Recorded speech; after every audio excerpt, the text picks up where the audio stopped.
Hello, everybody. Welcome to a very, very awesome and retro tournament that we are going to have here for Capcom Fighting Collection. I am JChensor, and I am joined by Mr. Zero Syndicate. How are you doing? Oh, I'm doing fantastic here. I'm excited to get to celebrate all the great fighting games throughout Capcom's history, getting to see the representation from the very beginnings of, Darkstalkers even, all the way up to the most current iteration. And you know what? We also have an exhibition on the way, a hyper fighting exhibition for Street Fighter. I'm ready for this one too. Let's go. Exactly. We've got Hyper Street Fighter 2 going on over here between Super V and the legendary, the one, the man, the myth, the legend. It is John Choi, one of the only players to have won 2 major Street Fighter games at a single Evo, for example. But look, Super V, I may have called him on social media the, quote, new challenger, unquote, but this is a man who just won Super Turbo at Evo for the Vortex Gallery earlier this year. And guess who we beat in grand finals? One Mr. John Choi. Oh, just keep rubbing salt in the wound right there. I guess that's motivation for John Choi to really, stand their ground and, show who's boss. Like, look, I'm the one that put my name out there first. I was out. You gotta understand. Respect your elders out here. I may not be an elder, but respect your elders in Street Fighter. That's what it's going to be like in this versus 7 exhibition out here versus Super V, which is great because, being able to see, that Super Turbo has still lived strong throughout all these years. And, the return of, I feel like High Score Girl also kind of rekindled the love of Super Turbo as well on that. So folks out there definitely enjoying that anime and also just the celebration of fighting games in general. But yeah, a lot has happened over the last couple of years, and a lot of those games are still seeing a ton of life out here. So being able to have this collection of, all the games, including, just the most recent one, the Street Fighter 30th, prior to the Capcom Fighting Collection, it's a great time to, one, preserve fighting game history, and 2, have another opportunity for even younger players to appreciate and enjoy where a lot of the fighting games came from. So this is a great opportunity and a great showcase that you could still have a shot. You could still rise up in Street Fighter 2. I mean, the coolest thing was, I just came back from East Coast Throwdown. They had the 7K Vampire Savior tournament over there, and that was absolutely. And again, that's a scene. That game, a lot of Street Fighter 2 games, they have been carried on by the community for so long, and to have Capcom come out with these collections to give everybody easy access to these fighting games with rollback netcode and everything. And look at this. We have, you can see Super V on the right over there, Choi Boy on the left. Looks like they're getting ready, but look, Super V won Evo at the Vortex Gallery with Boxer, and most people tell you Boxer is pretty good in Super Turbo, so that's who it's going to stick with. But interestingly, John Choi running the hyper fighting Chun-Li. Okay, so for real quick, for those that don't know, especially since I'm not too familiar with the differences with Hyper Fighter Chun-Li, what makes Hyper Fighter Chun-Li so significant in this version? Look, she's a pretty strong character. She doesn't have a charged fireball. She's got an instant fireball, but there's a lot of startup to it. And of course, the classic versions of the characters are gonna have the high stun. So the way that they've coded this game was, instead of making it, they made it so the offensive characters' traits stick around. So Hyper Fighting Chun can stun you really, really well, and she's a very good kind of a defensive character. Especially with that fireball and how annoying it can be to deal with. But again, Super Turbo Boxer. Super Turbo Boxer. Outside of, it's crazy that he's not the best character in his own game, but he's still one of the strongest characters in Street Fighter 2 history. Yeah. That is absolutely terrifying to see the damage and just the precision from. Okay, wait a minute. All right, so we got Champion Edition Guile. Look, Hyper Fighting Guile was too strong in World Warring. They buffed a lot of characters, And they kept trying to nerf Guile as much as they could to make him fair. So Champion Edition Guile is actually a really good sweet spot for Guile play. He's not as, like I said, he was nerfed in Hyper Fighting. So Champion Edition has a lot of the strength of the character, but again, Super Turbo Boxer, man. Yeah, I'm just looking at this damage. It's just John Choi really trying to hold their own ground here with these Sonic Booms, kind of keep Balrog at bay here. Boxer's definitely just moving their way in, charging. Okay, got the low this time. Nice little headbutt. Oh my Still God. has all invul headbutt until the way up. But again, so like one of the biggest things is that between all the different versions of Street Fighter 2 CPS 1, Guile's crouching medium kick continued to get nerfed and nice. You see the headbutt, more invul than the flash kick still, and the low rush punch. Super V says, you know what? Screw all this old stuff. It's all about Super Turbo Boxer. I just feel like Super just continues to throw punches and still just John Choi has got to do something to stop this. And I'm not sure what you can really do against a Balrog that is literally charging their way through with punch after punch. Oh, is he doing it? Bison? Okay. Champion Edition Bison. 7-11 Bison, as they have referred to him as perhaps the most broken character in Street Fighter 2 history. But has he gone up against Super Turbo Boxer? This is looking awful. This is just absolutely devastating. What is Bison to do? Look, we got the super. Okay, so back to look at this. Plus on block scissor kicks. Oh my gosh. Completely saved. Did you see the damage on that Psycho Crusher? Did you see the damage? Where's the balance patch hit for this one? Wait a minute. I need the champion, the Super Champion Hyper Fighter Turbo edition of this game. Because look. The thing that I'm wondering here is, are we going to see John Choi ever pull off a redizzy? Because Bison essentially in this game had an infinite.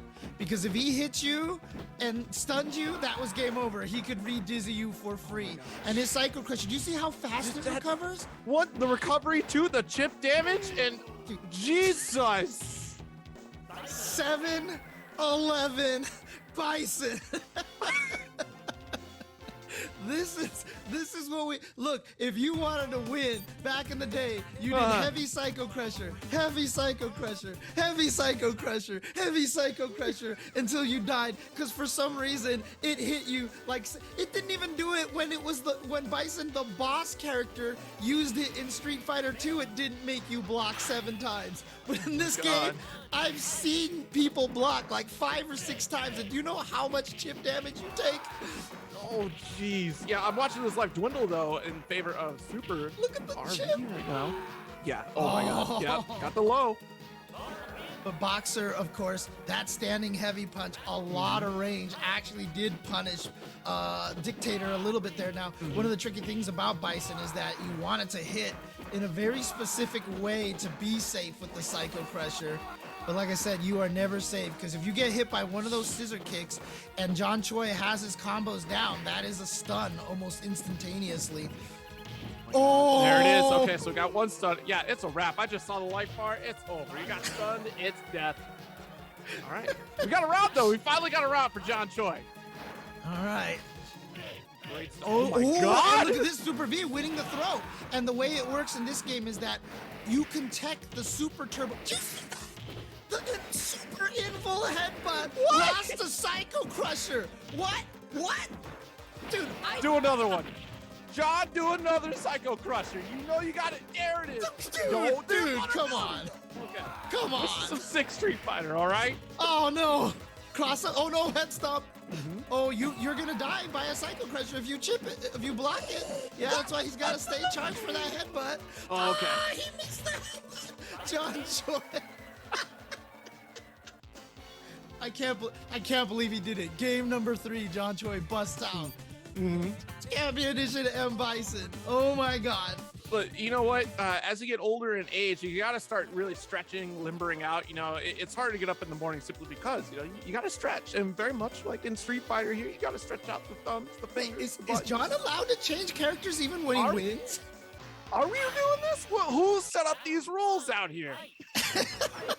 John doesn't care. He's like, rules are for kids, man. You played in the arcade back in the day? There were no rules. We did whatever we want. That is true. Except for throw. Y'all weren't allowed to throw back in the day, right? You know, that's the gentleman's rule, right? No throws? Well, if you did throw by accident, you had to let the person have throwbacks. So, you know, you had to let them throw you back, even though if it killed you. Now, Hyper Fighting Sagat, I mean, is probably the closest thing to O Sagat from Super Turbo, except he has the super fast Tiger Knee. The Tiger Knee is basically like a mini dash, and I don't know if it's in Hyper Street Fighter 2. I don't remember exactly, but there is a bug in Hyper Fighting that if Sagat does a reversal Tiger uppercut timing, keep in mind that there were no reversal messages on the screen, so we didn't know. But if he does a reversal Tiger uppercut, it doesn't trigger block, so it becomes an unblockable at point blank range. Gosh. See, what's crazy is like y'all discovered this without any sort of internet. It was word of mouth or just on the fly discovery, which is insane to think about. There's that Tiger Knee. Oh God, the chip. Oh yeah, got him with the headbutt.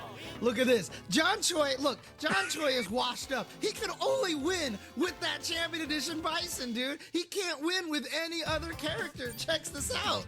John, you can't let James Chen disrespect you like this. Come on now. You're Evo Chen. Oh my God. All right, what is John Choi gonna go with? Hyper Fighting. Oh, let's go. Yo, most fun version of Zangief in the history of Street Fighter. This is my favorite Zangief of all time. I love Hyper Fighting Zangief so much because he's got the kick lariat, which is completely invul to lows. And so, see, you can't hit him down there. That's ridiculous. Yeah, I'm glad they changed this later on. This is a nightmare scenario for me. Dude, and he's not even good in this game. Can you imagine that? It's crazy, like how some of the simple stuff just goes so far, like, and wow. Okay, all right, good job, Super RV. But again, Super Turbo Boxer. Yes. Super Turbo Bison, still one of the strongest characters.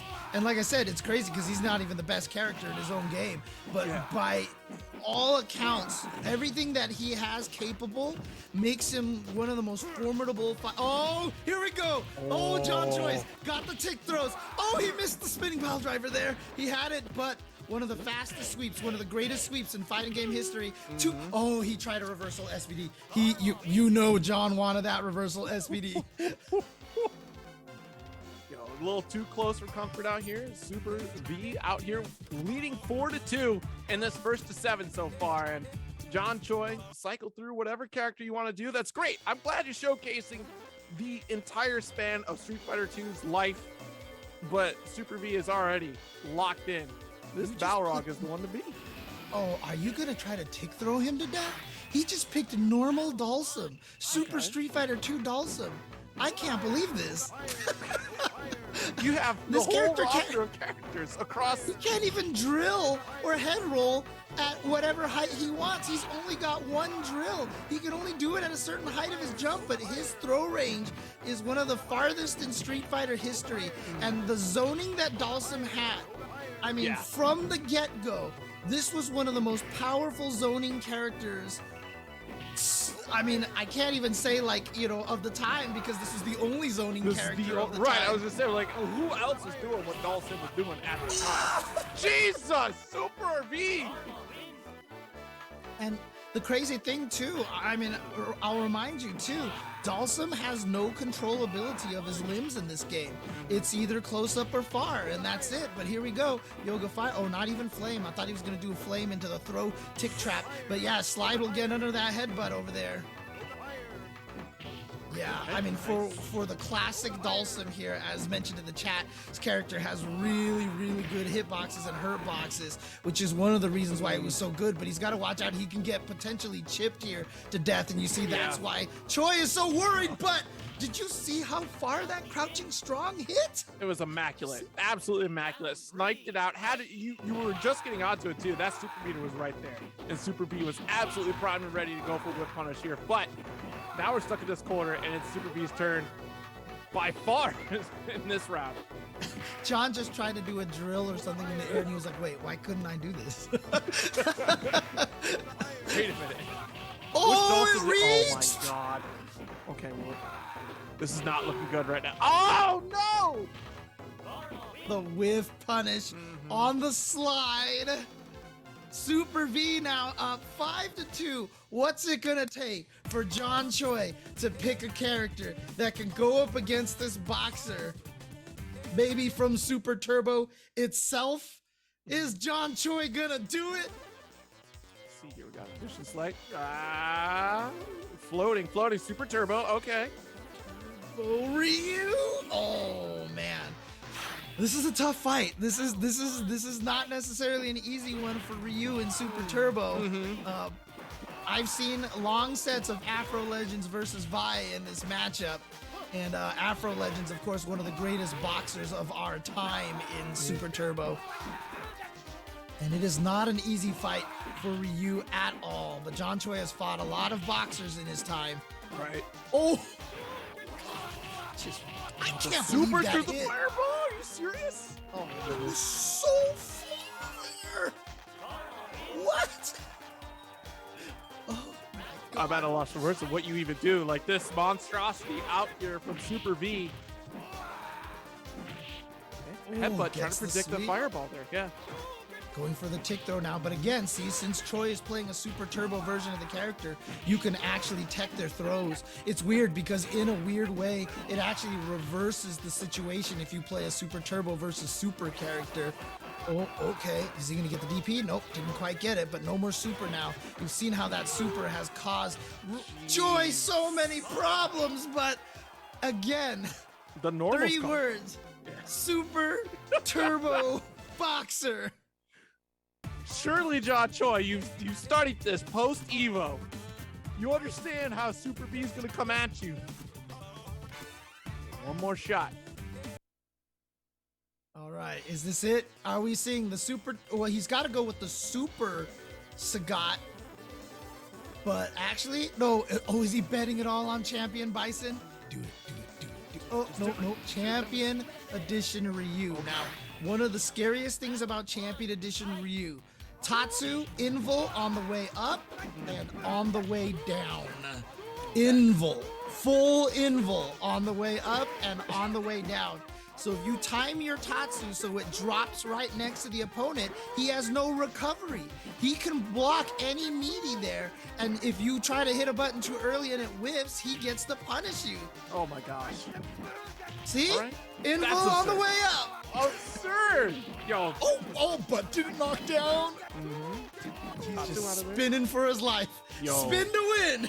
Absolutely. Champion Edition Ryu. Look, I appreciate the headbutts to avoid the fireballs here, but still, you're talking about Papa Ryu out here able to throw fireballs at a precision range out here. And his fireball is so fast. Champion Edition was the start of when they decided to differentiate Ryu and Ken. And you could just see that it's like, how do you chase that down? It goes so far. Right? It's just like, I must go to the other side of the screen. Here, a helicopter away with my Tatsu. Watch out for that Super. Oh my God, you're still alive? Yeah, not anymore. Super V now. Match point. Again, this character, Boxer, so strong. He's like, you know what? My headbutt's Invul all the way up too. I've got good stuff too. Look at that. It traded. It traded the headbutt that I just said was Invul all the way up. Traded with the Tatsu. Tatsu's too good. Oh my God. All right. Got him out of it. All right, and we had the super meter right there. That changes the neutral game entirely here for John Choi. Oh, Choi didn't go for the throw. He's chilling back there. You gotta watch out for that. Oh, throw might even be able to take it. Oh! Here it is. John Choi is on the board, ladies and gentlemen. 3-6, and he's gonna do everything he can to win this with the champion. I was about to say you can't change. I can't change when you win, but obviously Choi doesn't care. John wants to teach us all a lesson today in Street Fighter 2 history. All right. John Choi, of course, changing characters earlier, even when he won. I mean, like I said, in the arcade, you know what? At least once we got past the throwbacks and stuff like that, there were no rules in the arcades. You did whatever you wanted. Oh man, here goes for a deep shore. You could not get punished for it. So we're good here. Yeah, and again, Ryu, some of the fastest fireballs in Championship. Nice headbutt timing. See, you can't headbutt that Tatsu. Did you see the invul of the Tatsu on the way up? That's a big headbutt coming at you, and the fact that you can't hit this man while going for a headbutt is absurd. All right, trying to go for cross up, not working. Boxer has always been one of the hardest characters to cross up because of the way that he leans back. And then when you get over him, he turns around and leans back away. So you saw Choi miss the cross up there. He was probably going to try to go for a tick throw setup. But look at this. This Tatsu is just absolutely I mean, Ryu is a washing machine out here. Right? Look, I'm surprised there's no dizzy factor for these Tatsus. Like, you gotta at least get the spins for this one. Oh, okay. Got him, but out of there again. Just wake up Tatsu, I'm out. Oh, nuts to your Tatsu. Tick throw Super V is gonna take it over John Choi 7-3. Even washing machine Ryu could not stop Super Turbo Boxer. You know, it was a good attempt, but it's the reigning champ at this point, right? The new age, the new era champion. You know, Luke is now the face of Street Fighter. Is it safe to say that Super V is now the face of Super Turbo, of Hyper Fighter? Come on. I mean, you know, the interesting thing is that John Choi will always have the OS, the option select. I abandoned my no losses championship Bison, you know, to give you a chance is what he said. So, you know, he'll always have that option select. I could have won if I stuck with Bison, but I gave you a little bit of mercy. I wanted you to shine for a little bit, okay? I've already got 2 back-to-back American Evo championships here. I mean, Exactly. I'm not even just back-to-back. Same year. He was able to defeat, I think it was Boss or Kindebu. I think it was Boss in grand finals of CVS 2, and then defeated Nuki in Super Turbo. In the same year of Evo, I believe that was 2008. And again, one of the only players to win 2 major Street Fighter games in the same year. Not the only player to win multiple Evos in a single year, but you know, 2 of the major Street Fighter games like that, which were 2 of the biggest entered games. So which is huge, especially of that time. I'm still thinking back to like even leading through Street Fighter 4 era, just like how often that ever happened, like, which was never almost, right? Like, I don't think we ever had an American champion at Evo for Street Fighter 4 era. So that's, I mean, that is no easy feat to do. And John Choi definitely can sit pretty with that title right there. That's for sure. Yeah, and again, that's Hyper Street Fighter 2. This was a version that came out on a special PlayStation 2 disc in the arcades in Japan and some of the arcades in America as well. But it came with Third Strike on the PlayStation 2 as a Street Fighter Anniversary Collection is what it was. And they've brought it back here for the Capcom Fighting Collection, of course. And of course, this is, you know, it's cool to have Street Fighter 2 on there. There is the 30th anniversary that has every version of Street Fighter 2 on there. Like I said, complete with glitches. I can make Guile and Dhalsim disappear back to back off of the screen, and so there's literally nobody on the screen if I really wanted to. But I mean, this version here, Capcom Fighting Collection, also with 5 Darkstalkers games, Pocket Fighter, Red Earth, as we talked about, Cyberbots, Puzzle Fighter, the puzzle game, not even the fighting game. So plenty of fighting game action on here. And as you can see, the Capcom Fighting Collection is 25% off right now on all the platforms. PS4, Xbox One, Nintendo Switch, and on Steam as well. And you know what? If you don't have that 30th anniversary collection, check out the Capcom Fighting Bundle. That is included with that. It's the whole kit and caboodle. So if you want the entirety of the previous Street Fighter saga, definitely pick that up for the full kit, especially with the Capcom Fighting Collection on top of it as well, to get the true arcade classic experience. I mean, we're talking a whole library of Street Fighter right there, accessible on all those platforms, ready to rock, and just to enjoy and appreciate it. You know, I really appreciate the preservation of history, of fighting game history out of these two collections, and especially in the Capcom Fighting Collection, it being the first time that Red Earth is available on a home console, which is crazy to think about, because like we've seen these characters before in previous in the Capcom Fighting Evolution, being one of the first times that we got introduced to the cast of that game, but not with their true representation of their original game. So now having that available here in Fighting Collection is great. Plus, every version of Darkstalkers is a big deal. So that's 25% off if you get Capcom Fighting Collection, 35% off to get the whole bundle, like we said there. And that does also include the Capcom Arcade Second Stadium 3 Wonders, which is another Capcom Arcade classic. So definitely take the time to pick it up before the sale is gone. It's a great collection to have and a great celebration of fighting games. But we are here to celebrate all these fighting games in the Capcom Fighting Collection. And what better way to do it than a mystery tournament here, right? And I do believe we have a glorious wheel of all the fighting games in this game, with the exception of some of the Darkstalkers. But we have a whole cavalcade of games to check out here. And our lucky players, which we'll see in just a moment, will get to play one of these games to start the round. And then we'll keep spinning it as we go each round in this bracket. So let's see what the first game is going to be. We're starting Wheel of Capcomality. Turn, turn, turn. Tell us the game that we will learn. Night Warriors is going to start off the events over here. This, of course, is Vampire Hunter, a.k.a. Darkstalkers 2. This is the second Darkstalkers game that has existed. Darkstalkers 1 is by far the most different out of all the Darkstalkers games. However, you can see the transition. What happens here with Darkstalkers was such an experimental game. The way the meters work, they added chain combos, the guard reversals, inputs. They made like 700,000 different new inputs and stuff. Night Warriors was their attempt to try to normalize the game a little bit more, but they didn't account for a lot of things, and there's a lot of kind of like busted things in the game.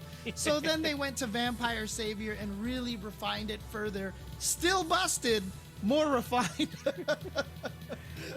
I don't think, honestly, back in the day, though, we didn't really understand what busted was. This is the way this works, right? So we have to just accept it and just kind of grow through that, and which is interesting to think about now, like the difference in like, we're so used to like a patch cycle for current games, but then back in the day to really embrace like how these games worked and really trying to figure out that puzzle and understand how you would approach it as like a counterplay. And sometimes there was no answer; you just had to deal. Yeah. Oh no. I mean, I learned most of these fighting games. So basically all these games were in the arcade while I was going to college, right? Obviously, I'm an old man here. But I used to get to campus really early. I had like 9 o'clock classes. But the arcade would open at 8 a.m. and nobody was there. So I would just sit by the arcade at 7:55 until the worker came by, opened the arcade, turned everything on. I would just walk up to Night Warriors, plunk in a quarter, and just practice away and figure out what I could find out about each of the games. Like that's how you learned back in the days. You found Justin Wong tells the story all the time. He says he was bad at fighting games and he wanted to get good, so he would go to Chinatown Fair or another location where nobody was out. He would go to Chinatown Fair during the off hours and just sit there and fight against the computer all day. Which is that's how it works. Blessed area to live in, and also blessed be the current era that we're in to have a bracket like this that no matter where you are, you could have participated. Unfortunately, the signups are closed right now, so you do not get to participate in this $500 pot bonus tournament. But here we do have the bracket. Just to take a quick gander at who's going to be participating. Our first match will be Money Green 408 up against P. Skelly. And then after that, we have W. Tyree? Yeah. Tyree, okay. Up against Just Brian. And then after Coot Scoot up against Ultra Sean. I'm hoping for Sean in Street Fighter 6, by the way. Just throw that out there. And then Mexican Wonders up against Lol Cheese ORZ. That'll be the first round. Yeah, and you can see in the second round, Hokuto, Zykes, Battle Athlete, and Kiyobi of Level Up himself waiting over there in the second round. And again, keep in mind, that entire winner's first round will be playing Night Warriors. That's how we're doing it. Each round, we're changing a game, and when a game is chosen, we actually pull that game out of the wheel, will not come back until, I believe, we get to grand finals, I think it is. Right. But each game will be a first to 3 out of 5, and that's good for the Darkstalkers games, let me tell you, because Darkstalkers games can go very fast. Again, Vampire, aka Darkstalkers, number 1. Much more slower paced game, very slow paced game, fought a little bit more like Street Fighter. It was like a crazier Street Fighter, but once you got to Night Warriors, the pace ratcheted up so fast. And in fact, you know, honestly, I really do feel like Darkstalkers Night Warriors is kind of the originator of what we call anime fighting games these days. You know, a lot of the characters had the crazy instant air dashes. It was just, the characters were absolutely wild. And anytime I'm commentating anything Darkstalkers, I cannot stop gushing about the sprite work, graphics. And honestly, Darkstalkers, the series, I think has the best sprite work in all of fighting game history, including the Street Fighter 3 series, because by having the ability to utilize monsters, you don't have to obey human dynamics or whatever. You can have legs turn into chainsaws and bees fighting mummies, and just the amount of freedom that it awarded them is just amazing. Yeah, because this is what, just before we started getting into the Capcom Marvel games, right? You know, before you got Children of the Atom, before you got the X-Men versus Street Fighter games as well. So like you see a lot of those similar styles of animation really get represented in those games here, and this being that birthing ground, like you said here, of a lot of these really great animations and sprite work too. Like it stands the test of time to this day. It's still fantastic. Oh yeah, that's why they never changed Morgan, right? Like Morgan's the same sprite. Yep. And honestly, though, I mean, like, these graphics are never going to age. Like, even to this day, they just look absolutely beautiful. And shout outs also to production here for leaving us on scanline graphics over here, because this is, I mean, the interesting thing is, if you study a lot of sprite artwork, a lot of these old games, they are designed for scan lines, and the sprites actually look better on scan lines. If you actually look at, for example, a Richter graphic from Dracula X, he looks better. Yeah, he looks better on a scanline TV. The Morgan sprite here definitely looks better on scan lines than it does without the scan lines. It's interesting. It's so interesting how they took into account how CRVs, excuse me, worked back in the day. Like, okay, there's a certain curvature, there's certain pixel density for quote unquote, I guess, for a CRV, right? And that was definitely taken into account for especially Richter, right? So here, seeing this representation of characters, how they look and how they move, is absolutely phenomenal. But look, stuck in the corner here. Nice. Yeah. Okay.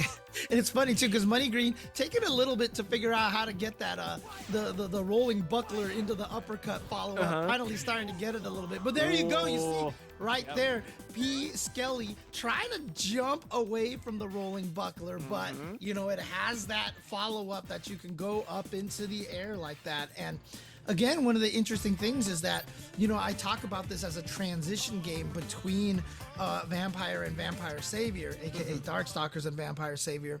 Like, the characters are very similar between Darkstalkers and Vampire Hunter.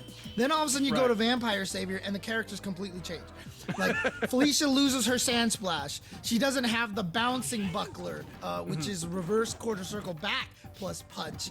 And Victor, like, his entire special move list changes. Like, they were willing to do something really crazy with Savior, and it's really interesting to see how the games change. Yeah, and what better way to do it in this collection is sit there from the first to all the way to the final iteration of it in Darkstalkers 3 or Vampire Savior. Yeah, actually, good start here from Peace Kelly right now. There was the bouncing one right there. You can see if you bounce and then start mashing buttons, she just starts like tapping on your head. It's so cool. Got our throw here, rolling once again. Definitely punishable. Yeah. Yeah. And one of the things that P. Skelly's starting to notice now is that rolling buckler, very punishable on block like that. So he says, you know what, Money Green, roll an uppercut at me all you want. I've got all of the punishes ready to go. All right, good patience there. Trying to punish with DP, but unfortunately, Dimitri's DP goes straight up. He got no art unless you do the dash version, but. Yep. If you've seen, you mentioned Shadow Jago, but I mean, look at Seth in Street Fighter V. You wonder where Mad Drill and Mad Cradle come from? They are exactly what Dimitri does over here. So Seth stealing moves from the Kung Fu Vampire. They've learned, you know, honestly, like these throwbacks in these future fighting games are definitely prevalent. You start to look at Darkstalker characters and look at some of these future games and how they work, you know, like there's a lot of throwbacks to these characters in these original games. And I'm really happy we get to showcase it in this collection here. Thank goodness that, you know, Vampire Savior is accessible in this collection, like seriously. And again, you know, the sprite work is actually, I'm just addressing some of the comments in the chat. The sprite work is actually better looking on with the scan lines than without them, interestingly enough. So some of the things that they've designed, like you can see in Talbane and Morgan, there's certain gaps in their sprites, like little black see-through pixels that are designed to be enhanced by the way the scan lines look. Jump in here, good string as well too, and push back on the fireball.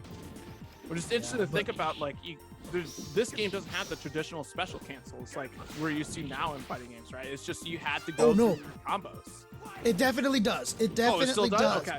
However, the thing is once you start a chain combo, you are not allowed to buffer a move anymore. But if you just do a single hit, you can buffer all day. But once you start the chain combos, that takes away your ability. It's the same thing in Vampire Savior, but what you'll see in Vampire Savior, and you can do it in this game as well, but a lot of people in Vampire Savior will have learned how to link. So basically, they'll do a chain combo into a button, link into a cancel, because it's no longer the chain anymore. That absolutely makes sense.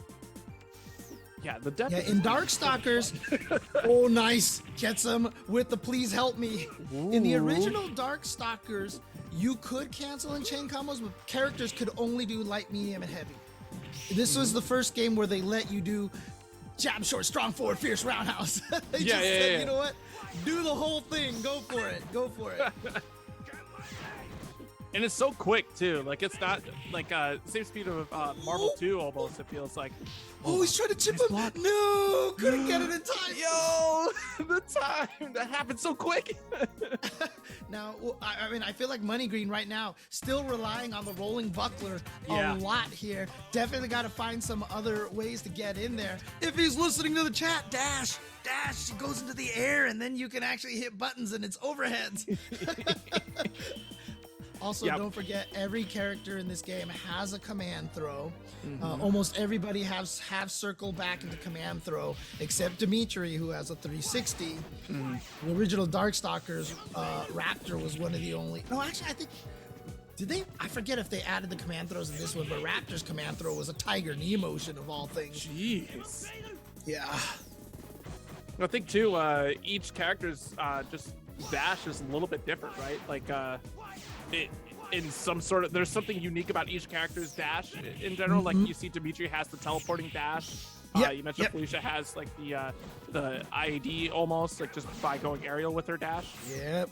And I like this now. Look at this Money Green just going at it, just hitting the buttons right now and going after him. Trying not to rolling buckler as often, although trying to predict the fireballs from a screen away. Oh, got in with the throw. Scratch him up. Use him as the scratching post. All right, is he gonna drop? No, he's jumping. Oh! Is that gonna kill? Got him! 9 seconds left on the clock. Money Green trying to stay alive here, and again, it's a first to 3. Now, did this version of the game have the OTG attack, or is that exclusive on Vampire Savior or Darkstalkers? So, in the original Darkstalkers, this I can say for sure. Lord Raptor was the only character with an OTG stomp. It was a move unique to him. And then in Night Warriors, they added pursuits to everybody. So before, it was only Lord Raptor who had it. And again, Raptor was one of the weirdest characters in the game. And so he had all sorts of weird things that a lot of other characters didn't have. And in this game, they, like I said, they kind of normalized it a little bit and gave everybody the ability to pursue in this game. And look at this. I love it right now. Money Green with a huge life lead, but the bat drill doing work, but a very punishable move. Nicely done by Money Green. You know, I love it too. Like in mystery tournaments, right? You find players will get used to like a very specific move. Like, this is the thing I'm going to do until the opponent figures out how to deal with it. So that's what I'm going to stick with, dive kick or just the roll from Felicia here and see what happens after. And it's tricky too, because that bat drill, like if you're playing a Street Fighter game and you're like, oh look, guy on flash kick, let me punish him when he lands. The bat drill has no delay when it lands. He just recovers when he lands. So you gotta hit it out of the air for like the true punish. Yeah. Here we go. Going to the Talbane stage over here. Oh, I like it. Yep. Opening up now with a little bit more of the sand splashes to play the counter projectile game. Look at this Money Green going in there with the offense. Yeah, I mean, it seems like Skelly doesn't have too much of an answer. There's a light DP from Dimitri here. Just a sweep. Again, there's a lot of long combos that you can do in this game with the ability to chain combo. There you go. There's a small chain combo right there. And an interesting piece, Kelly actually getting out the Midnight Bliss there. Oh, didn't get the combo quite there. Damn, look at this. Look how close this is. Yeah. I feel like they're slowly figuring out how chain combo works in this round in particular. Like, oh, okay. Like, I can go Magic Series with this. Yo, that's unfortunate. Look at this. Money Green, bring it all the way back. At first, it looked like it was all Money Green. Then P. Skelly was like, you know what? I'm just going to be blocking these rolls and kill you. Oh, and look at this. P. Skelly learning about the air fireballs now, too. Yeah. I love it. Live. We're learning how Darkstalkers works live, or Night Savior here. Oh, okay. Oh, now, look, yo, we're playing Shoto-style zoning right now. Fireball sweep. Look, you got the aerial fireball, ground fireball here. Deal with it. I can go for these dive kicks if I need to. Oh my heavens! The flash, the damage, EXs. No, the throw. We're going to a final game, final round. No, let's go. All right, for a sec. Yo, from downtown EX roll. Okay. Sweep knockdown here. Oh, the active frames, That was huge. But a significant life lead here for Money Green. Just has to keep Skelly. Oh, did an accidental guard reversal, but you know what? He'll take it. Yes, absolutely. Big fireball. Back to the zoning. Back to the zoning. Here we go. Oh no! Not enough to kill. If he had pursuit, it would have killed him. But he didn't have the pursuit. But the air. Money Green gonna get it first with the jumping heavy punch, and Money Green is gonna take it here on the winner's side, 3-2. Excellent job here with the Felicia, learning and adapting on the fly. It's such a difficult thing to do, especially in a brand new game, but we were playing as somebody else who is also unfamiliar with the game. And just learn, it's so much fun to learn together. Just like if you were there at the cap, like, what's this Night Warriors over here? Let's go check this out real quick. And you're both learning live right there how that game works. It's phenomenal to see, you know. Again, I shouldn't have been commentating. I should have entered this tournament, man. For smoke people, that's not fair, James. You can't do that. Oh, man. Yes. Hey, man, from downtown, I'll have you know, as an NBA Jam phrase, okay? We've been saying it since for NBA Jam forever, okay? Yeah, James is on fire with that reference, okay? It's all good. And frankly, I mean, probably more of a Marv Albert thing, but that's a whole nother story. But again, we aren't leaving Night Warriors just yet. We're going to keep going with Night Warriors. Like I said, for the whole round, the game that we have selected, we'll be playing for the whole first round, and we do have 4 matches here on the winner's side for that. So there will be more Night Warriors for the next matchup that we have as well. Yes, so W Tyree up against Just Brian here for some Night Warriors action.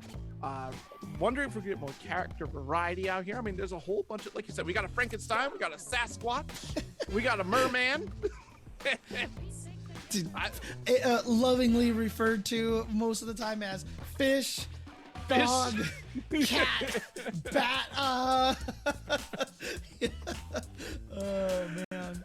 Yes. But again, just the detail among the characters. I mean, you know, these are all based off of movie monsters, right? I mean, even Rikuo, for example, his name is Albath in Japan, but Rikuo is a throwback to one of the original Hollywood actors who played the creature from the Black Lagoon, or it was either the actor or the director or something. His name is Rico or something like that. And so, you know, but the thing is, like, at the same time, you're like, all right, I'm going to make a video game mummy. And then you look at this and it's Anacharus, and it's like he floats and does like pyramid drills and like snake arms, and this is not how I would have put a mummy in a fighting game, you know? Right? You would think the mummy was going to be the grappler, but then that's Sasquatch. So then here you have this mummy with such a bizarre jump arc. Like you have your vertical jump, and then what his jump is like, you have to already be moving, right, or something like that to get the backwards jump, or he can't forward jump or something like that. Well, if you forward jump or back jump, you can triple jump, and he floats the entire time. If you neutral jump, he just disappear, the legs just disappear, and then he can just float left and right, back and forth at that point. But the movement is completely different between the two. But remember, Night Warriors and Darkstalkers also introduced a little bit of air blocking as well, seen later on, you know, in the Alpha series as well, to that moves that are touching the ground cannot be air blocked. So the first few frames of a DP, for example, you can't air block them. But, you know, freaking Anacharus is just flying up in the sky over there, so you can try a jumping attack, and he can definitely air block a lot of those moves. And then he has so much control over the Dulcim drills. He has the drills that can go diagonal or straight down. So the ability for him to control where he is on the screen in the air, he actually fights from the air better than he does fighting from the ground. Which is crazy. Like, this character archetype in general, like, I don't think we've really seen too many that kind of try to emulate this character in future fighting games. So it is so unique and so fun to see too. Like, gosh, yeah, to see a character like that just kind of sit back over here, like, look, that might have been too crazy. Like, wait a minute, no, y'all did this again in Cyberbots. You don't get to run away with that one. Like, come on. It's interesting because, you know, this was such a Street Fighter game. We've seen it in like Marvel games now, where you can super jump up and throw stuff, but you know, you're air blocking the entire time. There is the super jumping and everything, but this is a very horizontal game. All the Darkstalker games are very horizontal based, and yet we have a character who spends most of his time in the air. And then on top of all that, despite how broken Anacharus sounds, because those pyramid drills that he does are also overheads. So he can jump diagonally, pyramid drill instantly for instant overheads. He's all flying in the air. He's really tricky to get. And yet, in Vampire Savior, he's the worst character in the game. Yeah. Like, I see very little of that character. And just to think about, like, you look at the character vision, that there's no way this character moves that fast. Like, come on now. Like, this is your pure grappling character. And just to see that character live in action working the way he does is just, it's crazy. Capcom had a lot of fun with this series in particular, and it's so great to, like, again, to have it all in one set. But we're getting a little notification here for the background here. Hopefully Lil Cheese is ready, because we are skipping this next match. Trying to double check there. Yeah, skipping the match. We're gonna go to Mexican Wonders up against Lil Cheese ORZ in the bracket here, if you're following along at home. But yeah, Just Brian in the chat asks, and what is our favorite game in the collection? I mean, for me, it's gonna be Vampire Savior. Like, there's just no question. Vampire Savior is one of the top 3 fighting games of all time for me. Like, that game is just the game. Yeah. And it's a tough one too because it doesn't have Donovan, it doesn't have Weitzel or Pyron in the game, so there's a little bit of this mix. I would say that I could cheat and say all 3 of the games are my favorite game in the collection, but what about you though? What's your favorite game in the collection? So it's close, right? Because Darkstalkers, Vampire Savior, so the third one, I have so much respect for because of how much inspiration it gave for future fighting games. But my favorite one on this collection is I'm a schmuck for mecha. I'm in it for Cyberbots all day. Oh, nice. Cyberbots is absolutely insane. If y'all haven't had the opportunity, look, Arcade Legacy in Cincinnati, Ohio, actually had a cab for Cyberbots. And unfortunately, they're not there anymore. But dang, okay. Cyberbots was phenomenal. Okay, like a great game. This is really funny here too because these are the 2 brand new characters added to the game, right? The Vampire Hunter, which is why this game is called Vampire Hunter in Japan, right, and the Chinese Ghost, which obviously I have a lot of affinity for because I mean, growing up, my parents would talk about Chinese ghosts. In fact, there was a superstition too that while I was walking, I would kind of bounce off of my heels a lot while I walked. And in Chinese superstition, that's bad luck because Chinese ghosts walk on their tippy toes and they bounce when they walk. And to see Xianko standing on her tippy toes and hopping when she walks, I was just like, oh my God, like my childhood is coming back to me here. That is so great to have. Like, seriously, representation really matters in like video games across the board. So just little details like that is still so very important. That's awesome to hear, like that story in particular. And it's cool. Walche's here knows the input for the mad weight right now. Tenraiha, which is light kick, heavy kick, medium punch, up. That's how you. That's how you do that input. He's got that input. Very strong. Now, Xianko is a good character in this game, and one of the first characters, besides like Lord Raptor, to really be able to take advantage of instant air dashing, just craziness. Donovan, not so much a great character in this game. Definitely one of the weaker characters in the game, but still really, really fascinating character design. The ability to plant the sword and launch the sword, and depending on, if you can sandwich the opponent between you and the sword, you could do something. And he's an interesting character. Yeah, one of those few, because gosh, I see this character a lot, just haven't seen him outside of like Darkstalkers all that much. We're thinking about MVC2 and the characters that were there, because Senko was there in MVC2, right? So yeah, 3, yeah. And 2, I think. Was she in 2? Shoot, I can't even remember. For sure, Felicia and Morgan are in 2. No, she was not. Senko was not. 3 is the only one that she's been in. Yeah. Okay. But gosh, all right. In Night Warriors, if I'm not mistaken, Bishamon, who I used in this game, is really top tier. I believe Morrigan is actually pretty strong in this game because her standing light kick is a low and it's just really annoying to deal with. But I know Bishamon is one of them because I definitely played that character and he's really dumb. Oh man. Gosh. Yeah, in my short time of like really exploring this game, definitely Dimitri is the one that I had throwback to, just because I'm like, yeah, I can do air fireballs. It's not Akuma, but it's close enough. Has the Raging Demon input on there, so good enough for me. Well, Felineki in the chat is saying that Sasquatch, Bishaman, Recool are some of the strongest characters there, and I've known Felineki as a fellow Felicia fan, so I will trust him.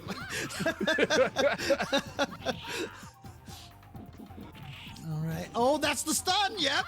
Get the stun off of the rock. Tried to combo the Tenraiha, but actually did it too fast. Didn't let the heavy kick hit.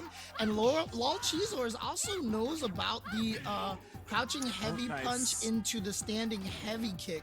Her crouching heavy punch is a slide attack, but since you can chain into heavy kick, on block it makes it safer. On hit, you have better recovery for better pursuits and stuff. So it was a really powerful tool for Felicia to have. I'm sorry, for Senko to have. Man, I just called her Felicia. Freaking Felicia on the brain right now. So it's a whole cavalcade of characters out here. You got a whole bunch of them. Okay. Yeah, so the trick with Donovan is that, you know, he is half vampire, half human. So he calls upon a bunch of these gods to help fight for him. So he's got the lightning swords, the flame DP. He's got the ice projectiles. He can turn himself into a evil demon with medium punch, light punch, back, light kick, medium kick. Right. Yeah, that was the appeal you were talking about earlier. I'm like, what is James talking about right now? I need to write this down. Like, what is happening with Donovan? And of course, you know, part of the story is that he's trying to protect Anita, as that you can see in the back there. Amanda, I think, Amanda in the American, Anita in the Japanese. It's one way or the other. I can't remember. But she's basically lost her soul. She carries around a doll that's beheaded, and she just follows Donovan around wherever Donovan walks, as you can see in the background. Right. Too. Oh my gosh, this just reminded me too, like, because doesn't this concept also have like ties to the JoJo's game that they had preview too? I'm not sure. I know when you win the game with Donovan, it flashes forward in time and it shows her grown up, and she looks a lot like Rose. And Alpha 1 had just come out, and everybody was like, maybe she's Rose, maybe there it is, there's the demon. Oh my gosh. And he can also call a giant foot from the sky to step on you too, as well. Yes, he could Monty Python you if he really wanted to. I see. So this is where they got Bayonetta from, right? Like, this is actually. No, I mean, yo, James Chan with the lore out here. Like, actually, yeah, there was a full-on developer out there from Platinum. And yeah, Golden Trophy. We were talking about that a little bit earlier. CFC is 25% off. Yes. And also there is a fighting bundle that has that, and 30th anniversary, and an arcade collection with the 3 wonders on there as well. Yes. Is there a game that I wish was on this collection? I will say that the collection that I want will probably never happen, but if somehow Capcom could pull it off, if we could get the Children of the Atom, Marvel Superheroes, X-Men versus Street Fighter, Marvel Superheroes, Marvel versus Capcom collection. So surely you got the arcade 1-up bundle then, right? Complete. I mean, I can't afford that. See, that's the thing, right? Look, but they're there for you, but here's the thing, though. Like if we can get a collection and have training mode, so again, I wrote the FAQ for all 3 of those games: Coda, MSH, X-Men versus Street Fighter. And you know how I did it? By going to the arcade and paying $5 on Saturday morning for free play for 3 hours straight. And I sat there and I figured out how everything worked. We had no training mode at that time. So, but I think, okay. I'm just getting word. I'm just getting word from the production. We are going back to the wheel, and there is no vampire hunter there. So once again, Wheel of Capcomality, turn. Let us know what game we will learn. Look, I'm crossing my fingers. Like, I get either Red Earth or Cyberbots out here. What do we got?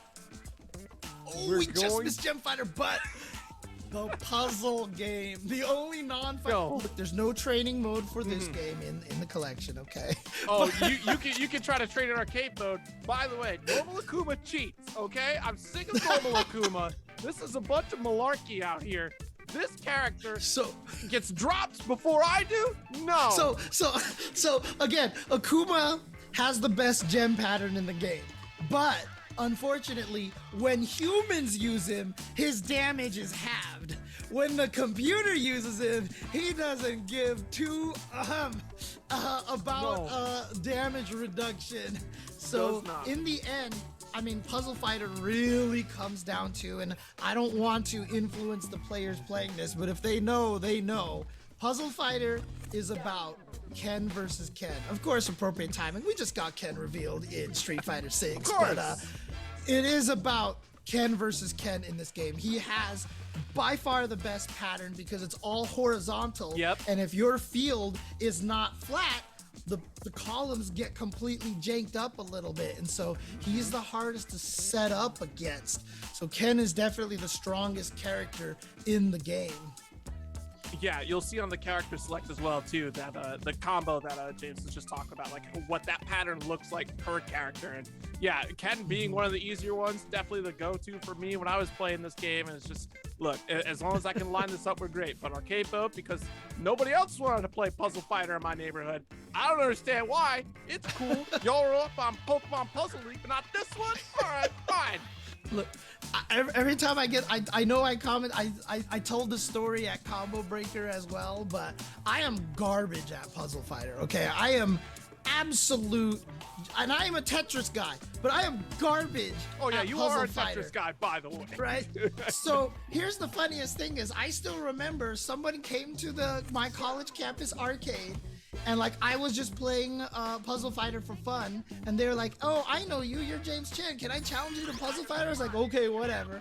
And he fought me, and I was just dropping pieces, and I accidentally triggered like this 5-chain or 6-chain, and he was like, "My God, you're so good." Then I found out he wrote an FAQ for Puzzle Fighter, and in the thanks, he's like, "And James Chen is amazing at Puzzle Fighter." I was like, "Oh no!"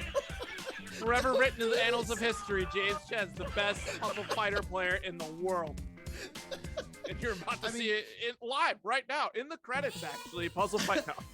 Yeah, and literally, like, two of my friends at the arcade who both worked at the arcade, they're married now. Shout outs to Kevin and May nice. Out there. But they both loved Puzzle Fighter. And at one point in time, they challenged me so that Kevin was using the joystick and May was using the buttons against me.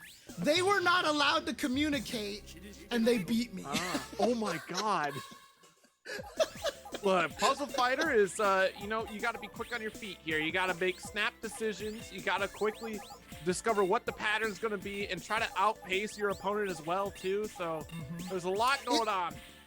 It's a dangerous one because even if you do try to outpace your opponent, one of the dangerous things is that both players get the same pieces. And also the diamond piece comes every, I believe, 25 or 50 pieces. I can't remember exactly. I think it's 25 pieces, James. 25. Oh, it is 25. Yeah, okay, yeah. thank As a you matter of Vi. fact. Look, Vi is excellent at Puzzle Fighter, okay? I think he was ranked like #1 on this collection at one point in time. Gosh. But the thing about it is, though, if you are faster than your opponent, a lot of the times what will happen is that you get the diamond first and you send a bunch of stuff to them, but then they get the diamond second, and if you don't kill them, they have the potential to send even more stuff back to you. And that's where the danger comes from. Yes. And then also, too, do the players know the diamond trick? There is a very famous glitch in Puzzle Fighter that if you drop a diamond, you try to drop it into at least a well of 2 deep. And if you flip the diamond after it touches down, diamonds send half the damage. But if you do the diamond trick, it sends full damage. Oh no. I wish I would have known that against Akuma. I was having the hardest time trying to play it this weekend. Like, come on, Akuma, why are you doing me like this? Now, here we go. What you're going to see here is that when the diamond comes up for money green, if he knows he doesn't, he has a setup for the diamond trick. Does he know the diamond trick? He did not do the diamond trick. So you see 8 cent over there against Hokuto. But Hokuto clearly could have, he could have sent at least 16 in that, and that is 52. Whoa, that's a wrap. That is a wrap.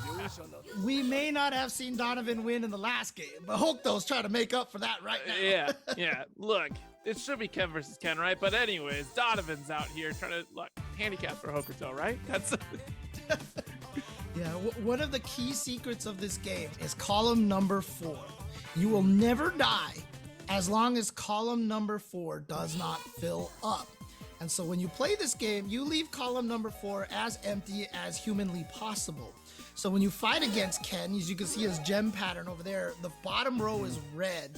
You tend to build as much red as you can in column 2 and 3 as much as possible. So you have column 1 to burn pieces like this, but then you drop reds in column 2 and 3 so that if Ken doesn't send ginormous messes at you and only sends small things, you see how every time Ken sends a small chunk, they're all red. Everything is red.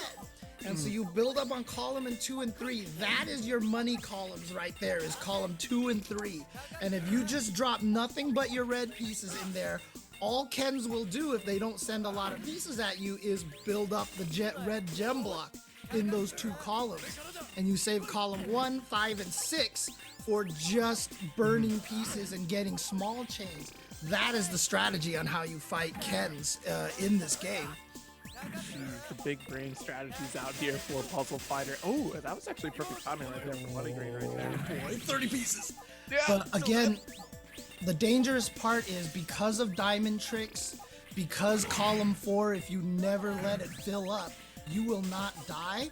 If you do not kill the opponent with a big combo that you send to them, it is actually really easy to make comebacks, and so players will learn to watch each other's screens, and they will see when they send big things and counter that, etc., etc. You have to make sure you can finish them off. Yeah, we're starting to see Oh, for don't Hokuto. try to live. Yo! Oh my goodness. Oh, it's looking real dark. Ain't no way. Yeah! One away from the diamond. No.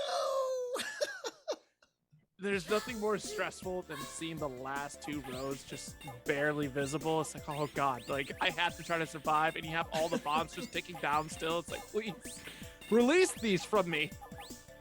I did see that Valle put in the chat that Donovan is probably the 2nd best character. I don't remember what Donovan's pattern is.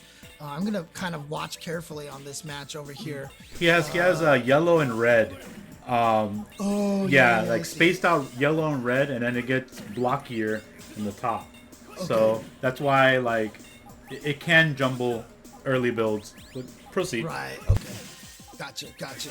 Again, I mean, look, Valle clearly.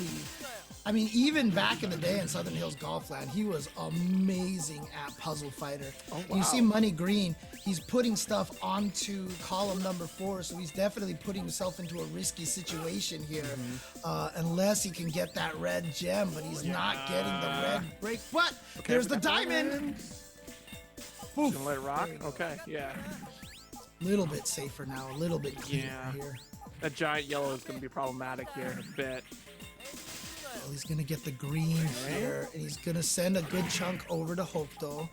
Let's see how Hokuto decides to handle this. Yeah, he's trying to make sure that column number 4 keeps getting burned here, which is nice. He set that green crash gem over there to set up the red, and now he needs a red crash gem. Bad. Bad. Real bad. Diamond though. Yeah. Oh, he went yellow? Oh, he had the setup. Oh dear. I wasn't even ready for the red to get it blown up that way. That was amazing play there from Hokuto. And that was the Connect 4 right there. I don't see it. Here, diagonal. Yep. Like I said, man, I know all the strategies in this game. I can't execute them, man. Yes, there is absolutely some Guilty Gear Strive volatility in this game. Like, it could get so out of hand so quickly. It's so terrifying. Like, you're doing great. You're minding your own business, building up your pattern, and then you glance over at your opponent, and you see the chain is coming. And then and it's so crazy. Because like I said, the ability to finish somebody off is one of the hardest things about this game. And as long as you keep column number 4 open, like I said, you will not die. And so what happens is this situation where it looks like, oh, Money Green is dead. Now he's perfectly fine. Yeah. And if you, like I said, finishing people off in this game is so important, and timing your attacks to make sure you get absolutely the, if you drop a lot of pieces at them and don't have anything left on your board to finish the job, the probability of comebacks are high. And you can ask Valle, dude, if you have 2 players who are good at this game going at it, a Puzzle Fighter match can last an eternity. And it gets faster over time too. Like as you get further and further down the line of eliminations, right? The speed of the drops get faster, right? If I'm not mistaken, yeah, just a little bit faster, little bit. So there's a couple of things that happen. It speeds up first.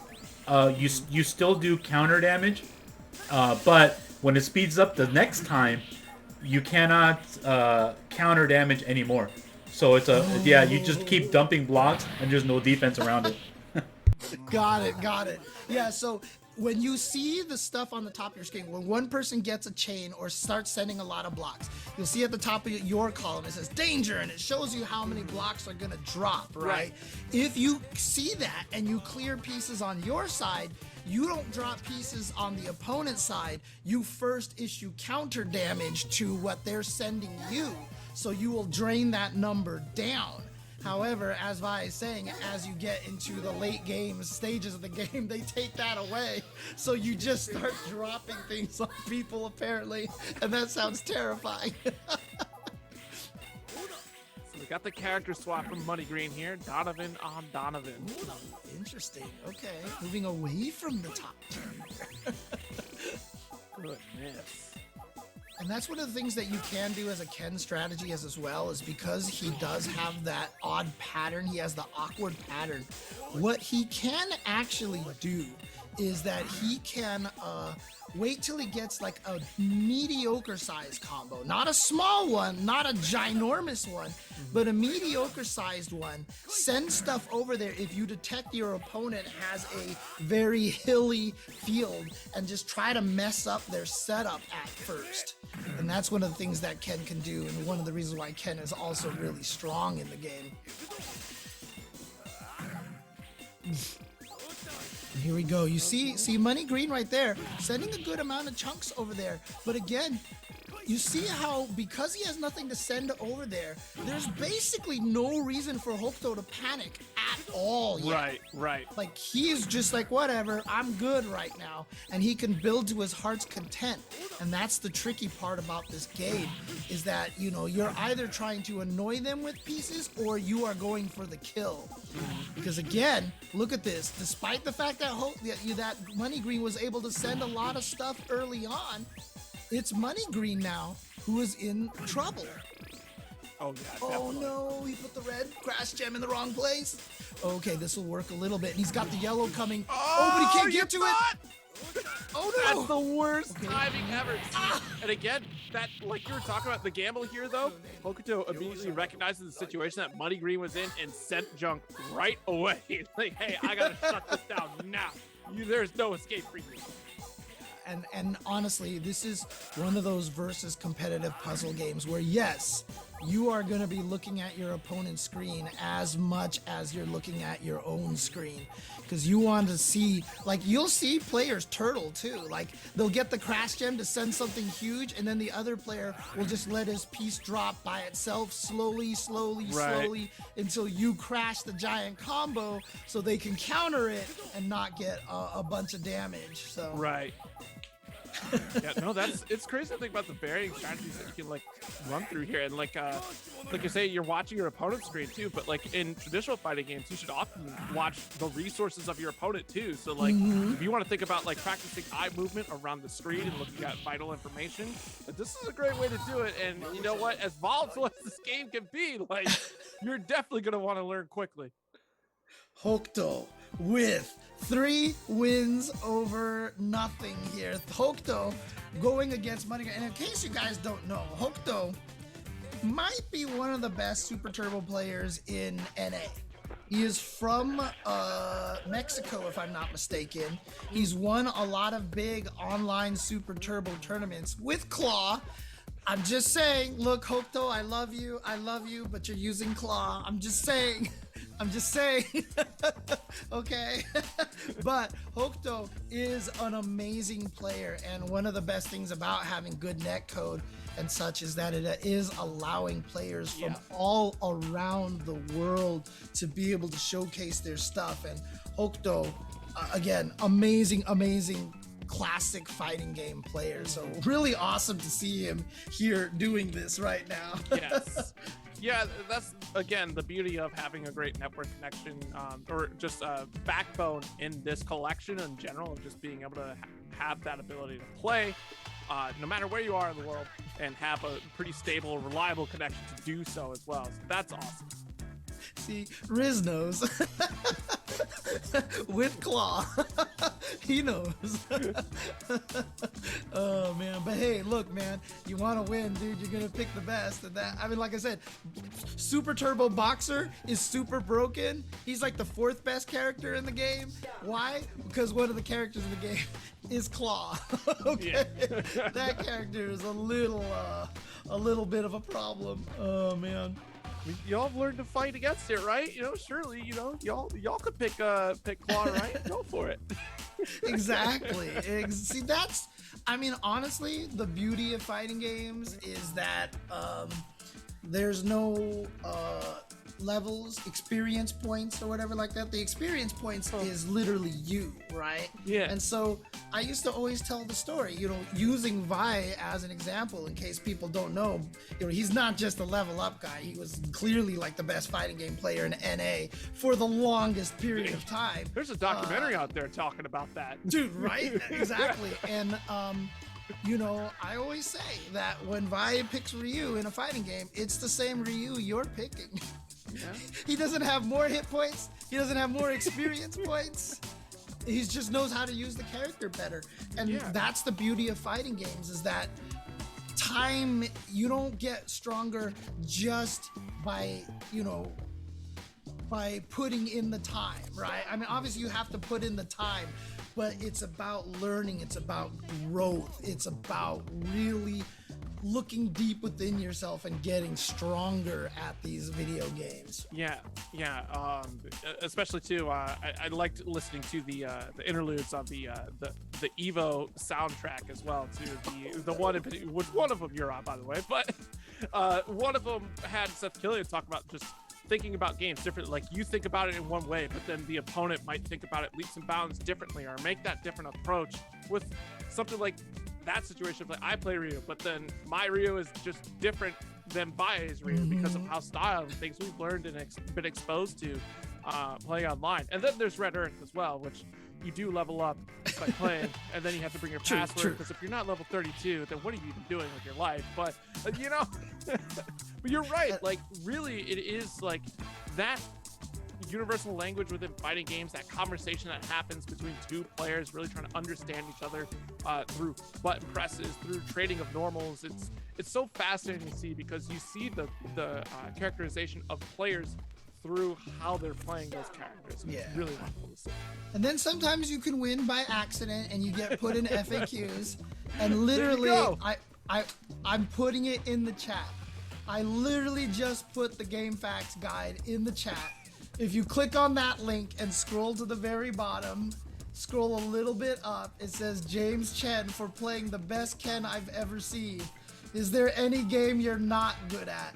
Yes, Puzzle Fighter. Puzzle Fighter would be the one. the FAQ that you put me in, that is a game that I am not good at, okay?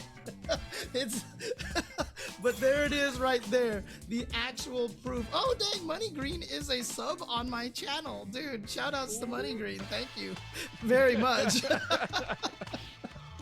Oh man, but yeah, I mean, like I said, there it is, proof that my story is not made up here. It's literally, that FAQ is still there. The internet is forever, Alex. It really the internet is forever. It really is. You'll never forget, you know, some of your best moments. And thankfully, the internet is in the place that it is, that we still have, you know, the video footage of these classic moments, these, like, you know, getting to witness like Evo Moment 37 on YouTube now. It's like such a strange thing, because it was on a DVD at the time, like, or before that, like. Yeah, and actually, I always joke that was the first live stream that ever happened in esports history, was during the year of the Daigo Parry, because our man Arlieth, aka Tom, was literally on the secret channel on IRC and typing everything he could possibly as to what was going on at the tournament. Oh my god. He was doing a live text stream. No! On IRC. Oh dang. Here you go, Vi. I just post the link up again. Oh man.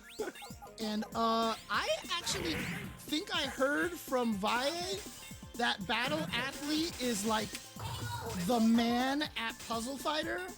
Yeah, he beat me in our exhibition. Yeah, he's good. He's real good. Yeah, So, yeah, Dude, you're okay. gonna see what this is about now. Oh, yeah. You're gonna see what happens here, and you can see right now Battle Athlete placing the red on the side over there. And I guess I was wrong. I said column 2 and 3, but I guess you build on column 1 and 2 and save the double red gems for the left column. That's what it was. Okay, my mistake. But you see how he's clearing the gems over here to be able to keep building this red on the side.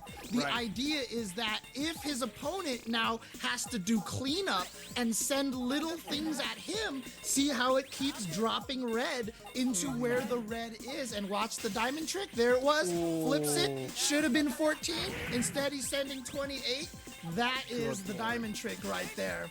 And now he's got everything zigzag, cross-hatched. You see how the crash gems and the blues are all cross-hatched everywhere? Gives you a higher probability of gaining accidental random combos. And so, yeah, this is a dangerous situation here because that diamond is coming too. And as long as he keeps column 4 empty like this, you see him that he keeps busting through column 4. Yeah. As long as he keeps column 4 like this, he will not be able to die. And that is the strategy right there. So again, Battle Athlete had a full screen. No fear, like not even a bead of sweat coming from Battle Athlete there. I was gonna say, we got a cheer section for Ultra Sean in the chat, and literally I was like, nah, I don't know this game. And it could be more clear, Battle Athlete is platinum in this game. Ultra Sean pulled up with rookie. Good luck, Ultra Sean. And remember how I talked about how Ken can send early pieces to try to mess up the opponent's field because of the staggeredness of it. That's one of the things that you do see. Oh my God. That battle at. Wait, what happened? Ultra Sean just built in column 4. Said, nah, this is not it. Ultra Sean, don't build in column 4. Don't do this. Not like this, Ultra Sean. Yo.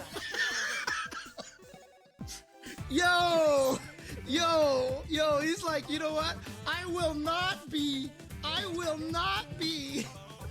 a part of this exhibition for Battle Athlete to show how to play Puzzle Fighter, okay?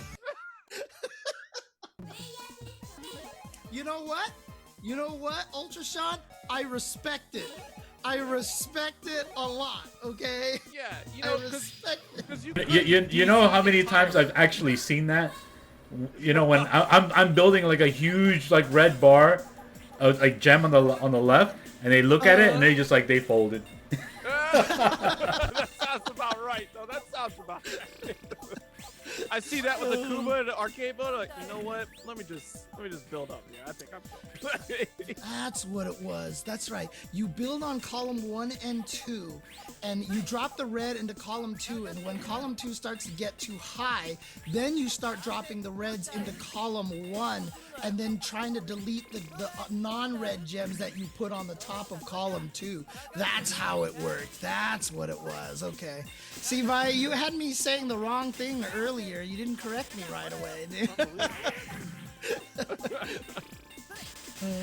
Just put this on Game Packs. Obviously, James Chen knows exactly what he's talking about. I'm the best Ken that guy has ever played, man.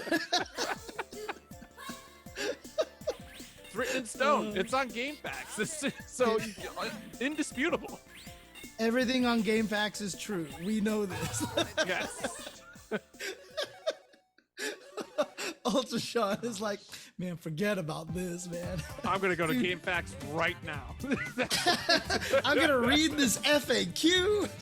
Gonna learn how to play this. Yeah. James, when you were writing on Game Packs, did you create the art with the backslashes to do the titles and everything like they do on Game Packs? 100%.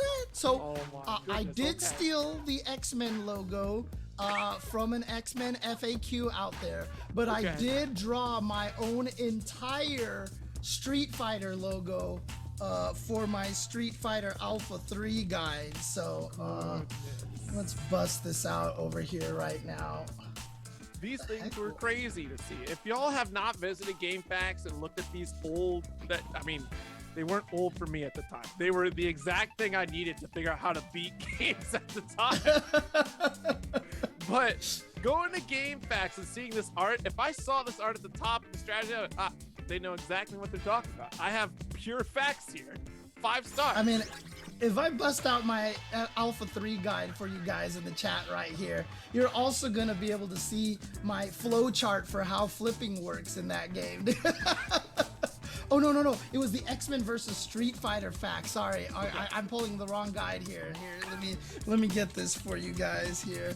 I mean, again, you guys don't even know how long I've been doing this, dude. Like, fighting games have been my life for literally ever, and that definitely can be sad in a lot of its own ways. No, you know, like, so here's the difference, right? So me, I'm Midwest, and unless we were closer to like some city areas, there weren't really arcade, like the traditional sets of arcades, like how you see on the East Coast and on the West Coast. So like for me to find an arcade, either it was like I'm going to Chuck E. Cheese, or I'm lucky enough that I'm close enough to a mall that I could walk across the street, which that ain't happening in the Midwest. We have to drive 40 minutes to get anywhere in the Midwest. And people in California freak out. 40-minute drive, that's forever. I'm like, you're crazy. That's like nothing. That's normal. But yeah, to get to an arcade, I had to get driven somewhere. So it was such a marvel to be able to sit there and see these cabinets and be able to sit there and try to learn them. Like, you had your dollar and that was it. So like, it's not lost on me, like the stress of going to an arcade with your singular dollar and hoping that you can stretch that as far as you can. And then you have to beg the guy next to you, little 10-year-old you, up against 18-year-old person as a master of pillars, sitting like, hey, can you give me a chance? Like, I'm trying to play. So I put the FAQ in the chat over there. Somebody in the chat trips in, says you have to be, you know you're OG or you're a real one when you have your own GeoCities video game fan site. Yes, I did put my entire X-Men versus Street Fighter FAQ on GeoCities, and there was a Twitter account that retweeted an archive of every single GeoCities site ever, and yet, sure enough, mine came up at one point. Oh my god, GeoCities. Now, I will say this, and I'm not trying to scare lol cheezors, but he did pick Ryu. And you know how we always say in fighting games that, you know, Ryu is always better than Ken except for Third Strike. Well, there's Puzzle Fighter too, because Ryu is one of the worst characters in this game. you don't want to play Ryu in this game. It is not a good.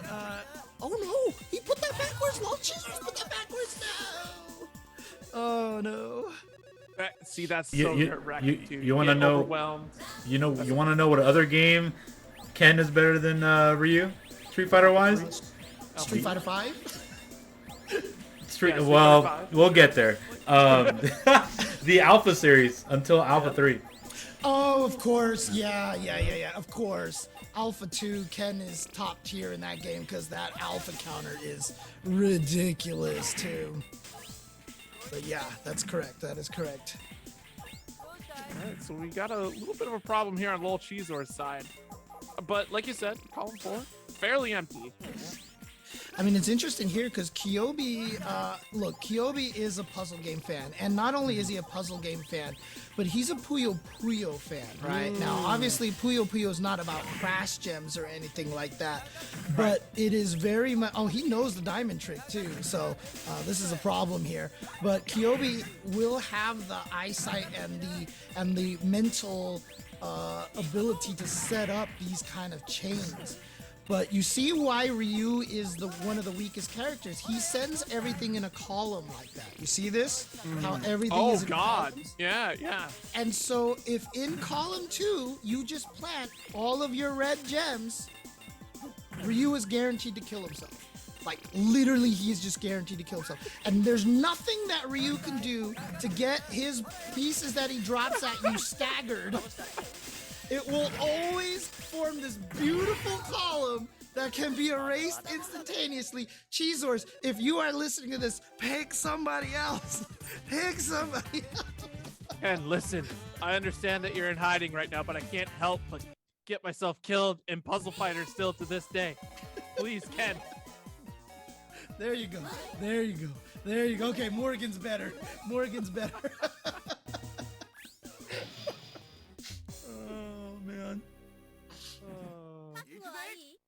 GeoCities was the internet for nerds. It was one of the only places that you could make your own site for low cost, man. GeoCities alone. That? No, I was there. Look, it was either that or was it Tripod was the other one.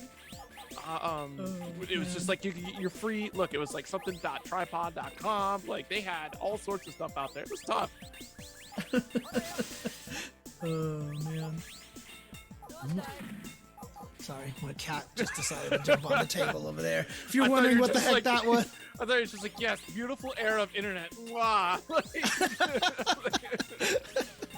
I was like, oh wait, people can hear me shooting. Blessing your own internet ability. Like, all right, James, relax. Okay. 52 dead right there. Okay. Oh man, Kyobi definitely very happy that the first game that he had to play here on the stream is a puzzle game. Oh, absolutely. Okay, already getting the setup on green. Final column out here. Like I said, there's gonna be there's another game out here that basically plays exactly like Puzzle Fighter, and I can't remember what it is. Because I know like Puyo Puyo is Dr. Robotnik's mean bean machine or something like that. There was another game out there that played almost exactly like Puzzle Fighter. I can't remember if it's what it's called. And I remember there's something that Kyobi has played. Crystal Crisis, according to Battle Athlete, he says in the chat. I might have heard of the Crystal Crisis before. That's interesting. Okay, we got a big push over here. Looks like JChensor is going to have a moment to... Yeah. And again, here's Kyobi sending a lot of pieces, but that green exposed right there is huge for JChensor because he's going to send a giant chunk over there. Oh my gosh. And as I said, because you know that there's a diamond piece every 25 pieces, I have also seen, that was a miscalculation on that chain right there for Kyobi. He's going to get that anyway. But there is the ability that if you are in a dangerous situation and you have enough slots, you just start dropping pieces as fast as you humanly possibly can just to get to the next diamond to save yourself. You know, that's a sound strategy right there, especially at clearing like one specific color that you land on anyways, and doing diamond trick helps too, so. Okay. Kyobi looking good. Gonna stick with the Morgan. Oh, that's right. They had the Cyberbots a little selected as well too. Forgot about that. The which one? The extra character from Cyberbots is in this. Devilot. Yep, Devilot. Thank you. One of the hidden characters. She's also an assist in Marvel vs. Capcom 1. She's the unblockable explosion assist, and she is also Manat has a Devilot costume, which actually literally and I know Capcom's listening to this, so I'm sorry, actually hurts my soul that they gave that costume to Felicia. I get it, they wanted to give her the ability to have the octopus mech as her orb, but she literally does the Ojo laugh. Yeah. So how do you make that not? Gosh, you know what? Hindsight? Yeah, now that I think about it, you're right. That should have been a Karen outfit for sure. Oh, gosh. Oh, man. Here we go. Lol Cheese trying to stay alive, but you see on the very column number 1, that 2 is still there. He opened up the blue. So as long as he has that blue open over there on column 1, he will always have access to that giant time bomb that's chilling down there. So JChensor is trying to give a lot of problems to Kyobi. It's still open at the top, but he needs to drop a bunch of gems. You can see there 2, 1, but very fortunate that he's got the dual color with the crash gems. And look at all that red that he just sent. Oh my goodness. It couldn't have been any more perfect, that timing for Kyobi. Yeah, again, obviously you can see that if you break anything next to a timer gem, it kills the timer gem no matter what.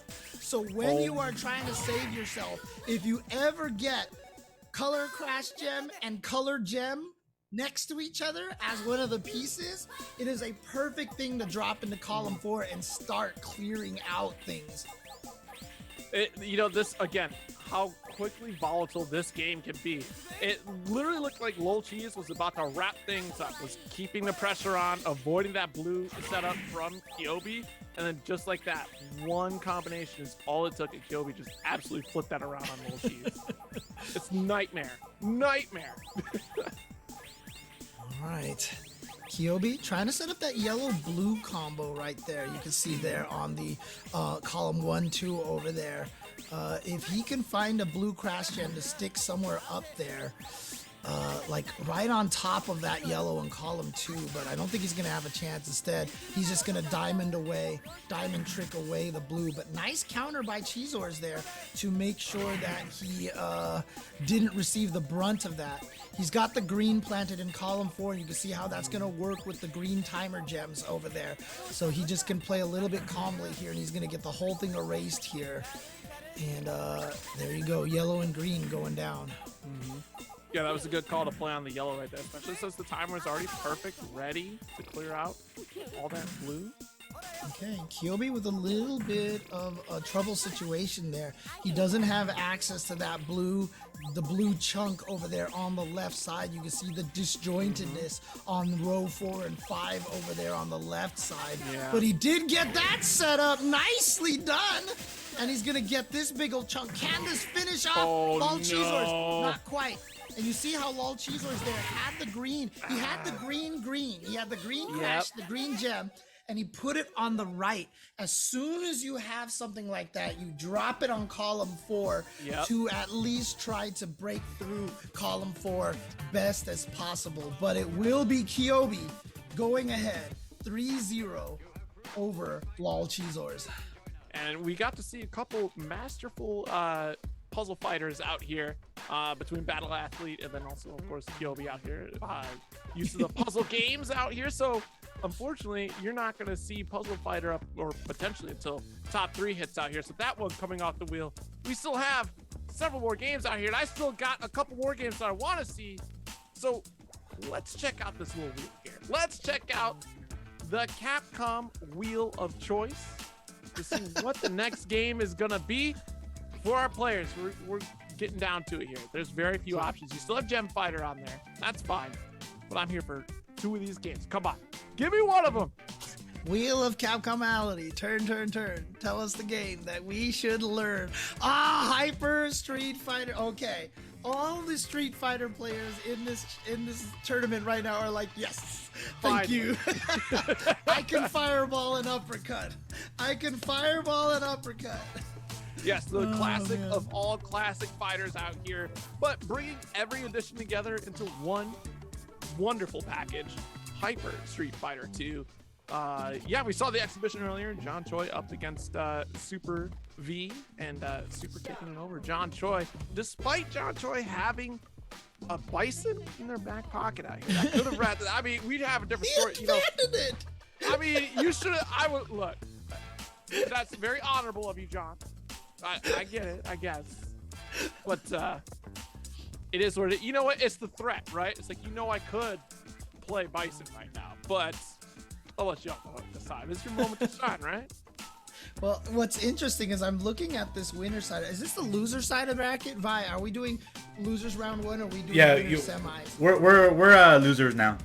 Yeah. Oh, okay. Because I was just about to say, winners semifinals has Hokuto in there, and if Hokuto got Hyper Street Fighter 2, he would have been the happiest person in the world. Because, like I said, one of the best Super Turbo players in North America with Claw, aka Vega. But this is actually going to the loser side of the bracket, so we are gonna move forward over there with some Hyper Street Fighter 2, and we'll see how these matches go.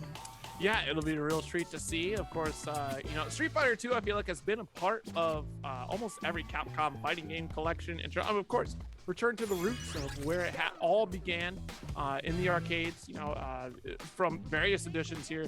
And Hyper is a great choice in this one because we did just get the 30th anniversary collection, having literally every version of Street Fighter available on that package. But this package here is going across the additional arcade fighting game classics. So Hyper Street Fighter 2 is definitely going to be one to see, especially look, you got a favorite edition of a character to show up and shut things down. Don't and forget, you can, of course, grab Capcom Fighting Collection right now, 25% off. And I was looking at the Steam page for this Capcom Fighting bundle that comes with Capcom Fighting Collection, comes with Street Fighter 30th, comes with the Capcom Arcade 2 3 Wonders, and it was under $40 on Steam that I saw. Yes. So, I mean, it's a really nice deal right over there. You can just pick up so much history just like that, especially with that, like I said, that Street Fighter 2 collection. All the glitches work, man. I was able to show off a bunch of glitches in that game. Look, you can witness one of the most tragic nerfs I've ever seen in fighting game history. Sean, second impact, top tier. Great time to be a Sean player. And then third strike happens. It's all right. It's fine. No big deal. It's fine. Capcom definitely went oops when they accidentally made Sean too strong. I mean, Sean in second impact, as I used to joke about him, he could hit you with close standing heavy kick, leave the arcade, go watch the Titanic, come back, activate super, and it would still link. Like, he had forever to do that. Oh, man. Yeah, okay, but it is Money Green. Mexican Wonders going up against each other over here. Oh, Money Green just going with the Street Fighter. I think this is, oh no, it's the Super Turbo Honda. It's Super Turbo Honda, Super Turbo Ken going up against each other here. Knock down here. Ooh. And of course, this is, I mean, at the highest levels, this is a extremely bad matchup for Honda. Right, Shoto's beat up Honda really, really badly because this game has no trip guard in it, and so it's very easy for the Shotos to throw fireballs and sweep Honda when he lands. Right. There's really nothing Honda can do, but it does require a lot of precision, and if the Honda can be tricky, it can be a little bit tougher to do. Ooh, nice dog slide. Another one here.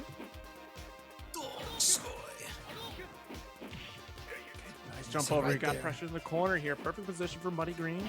Oh no, accidental jump backward strong. That's not good at all, because now you just gave Ken all that range. And one of the tricky, no, that's not your super meter, Mexican Wonders. That's Money Green super.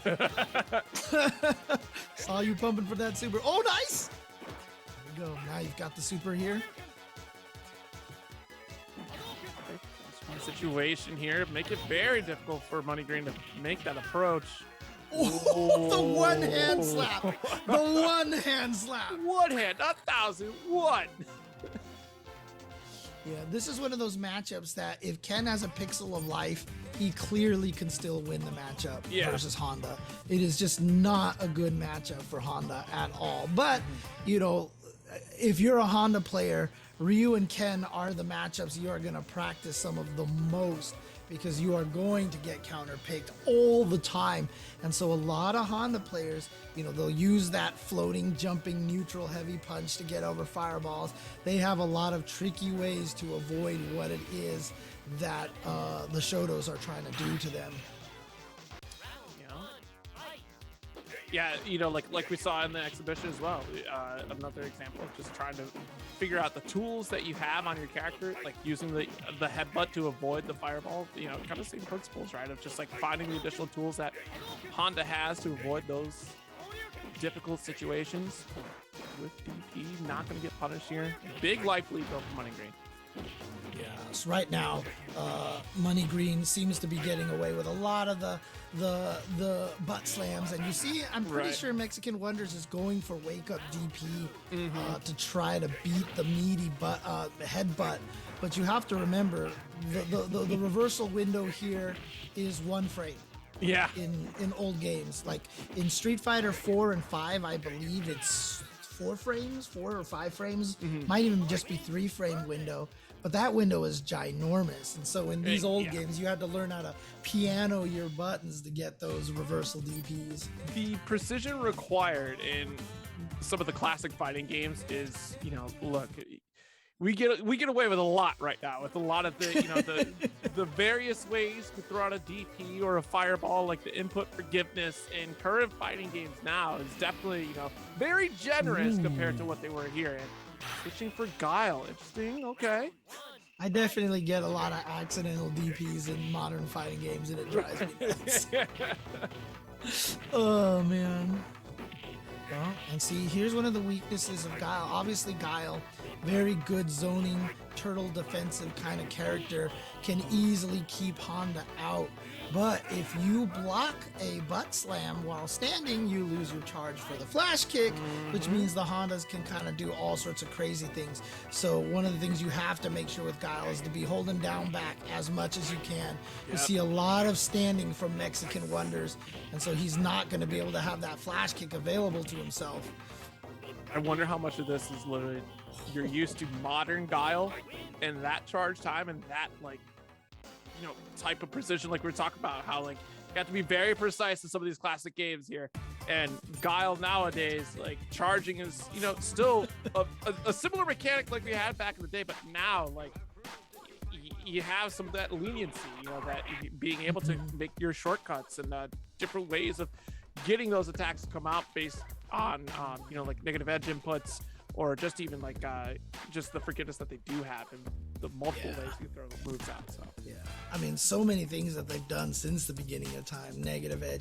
I mean, even the concept of being able to cancel normals into specials was kind of an accident of that forgiveness, the canceling of moves into specials, because people would press the button too early. So they wanted to give you a few frames that if you did fierce, you could cancel the startup of it into a projectile.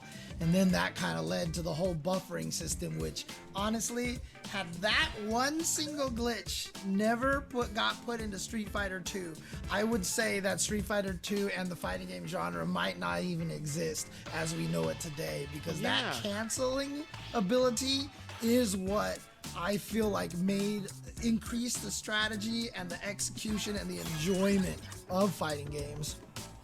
Yeah, you know, again, like we talked about at the top of this, how the Capcom Fighting Collection is a great showcase of where some of the modern fighting games got a lot of their ideas, right? You're talking about the beginning concepts of like what made Street Fighter 2 popular, and then of course like the character archetypes in Darkstalkers and how that inspired the characters we see today as well too. So that alone, like think about the butterfly effect of just how canceling into specials is just like, that's crazy to think about. Like, it wasn't supposed to be a thing, so where would we be at without that accident like happening? Right. It's such a crazy concept.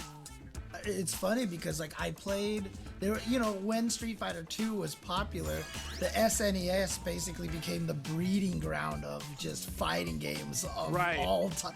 People were just making fighting games for the SNES like they were handing out candy on on Halloween, you know. And like there was one fighting game I will not name, I will not call out by name, but definitely was, you know, they tried to be a fighting game. They didn't put any canceling in there, and it was literally one of the most boring fighting games I've ever played. It is definitely crazy to think about, just like all the attempts that were made around this genre in general, and the one that stood out was Street Fighter. And like you can even go back in that Capcom Fighting bundle, you can get that 30th anniversary collection and then play Street Fighter 1. Try to do a fireball in Street Fighter 1. I assure you, it is not easy. Oh man. You haven't seen my man Jimmy Nguyen do special moves on Street Fighter 1. I think him and Nerd Josh are probably the two best execution in that game. Wow. What's crazier is that the cabinet for Street Fighter 1 had pressure sensitive buttons.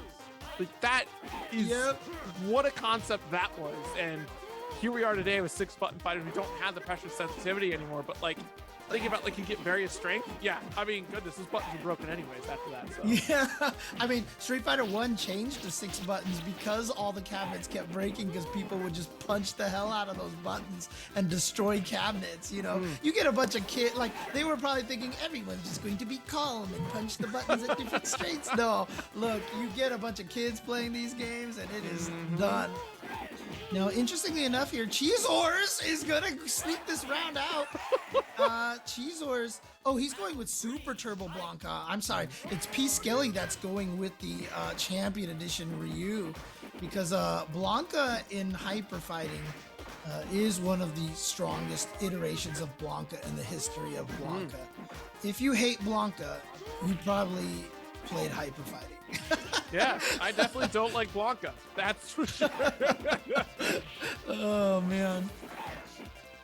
I mean, even just like when this collection came out, I was like, let me boot up some Hyper Fighting. I can play arcade mode on this. First round was Blanca. I'm like, anyways, let me go to Cyberbots now. Oh man. But nicely done from P. Skelly. This is one of the characters that this is the character that we saw Choi basically bet it all on at the end. It was the Champion Edition Ryu, as I had mentioned before, with the invincible Tatsu on the way up and the way down. In Hyper Fighting, if I'm not mistaken, they changed it so it was only invul on the way up, but not on the way down. And it's interesting because Ryu also has the air Tatsu in the last game. So there is an argument on which of the Ryus is better. But Champion Edition Ryu is a very, very strong iteration of Ryu. Okay, let's do Fireball game. Try to slide underneath the Fireball, but Chizor's going to get bopped out there. And there's that trip guard like you were talking about earlier, too. Force to jump over the Fireball and hold the sweep. Keep it simple. Crouching heavy. I can't call it what we used to call it back in the arcade because it's probably not a PC term anymore. Monstrous. Although at some point in time in Alpha 1, some of the San Diegans started calling it Fathead Ryu because there was a Ryu player with a big head that used to just anti-air everybody with crouching heavy punch. I know who that Ryu player was too, and he's very good, but I mean... Vicious in the arcades. People are just vicious. Oh yeah. Oh man. Avoids the super. Oh, the trade. Wow. Yeah, I can't believe that actually killed. Wow. Yeah, P. Skelly right now doing a great job with that anti-air crouching heavy punch.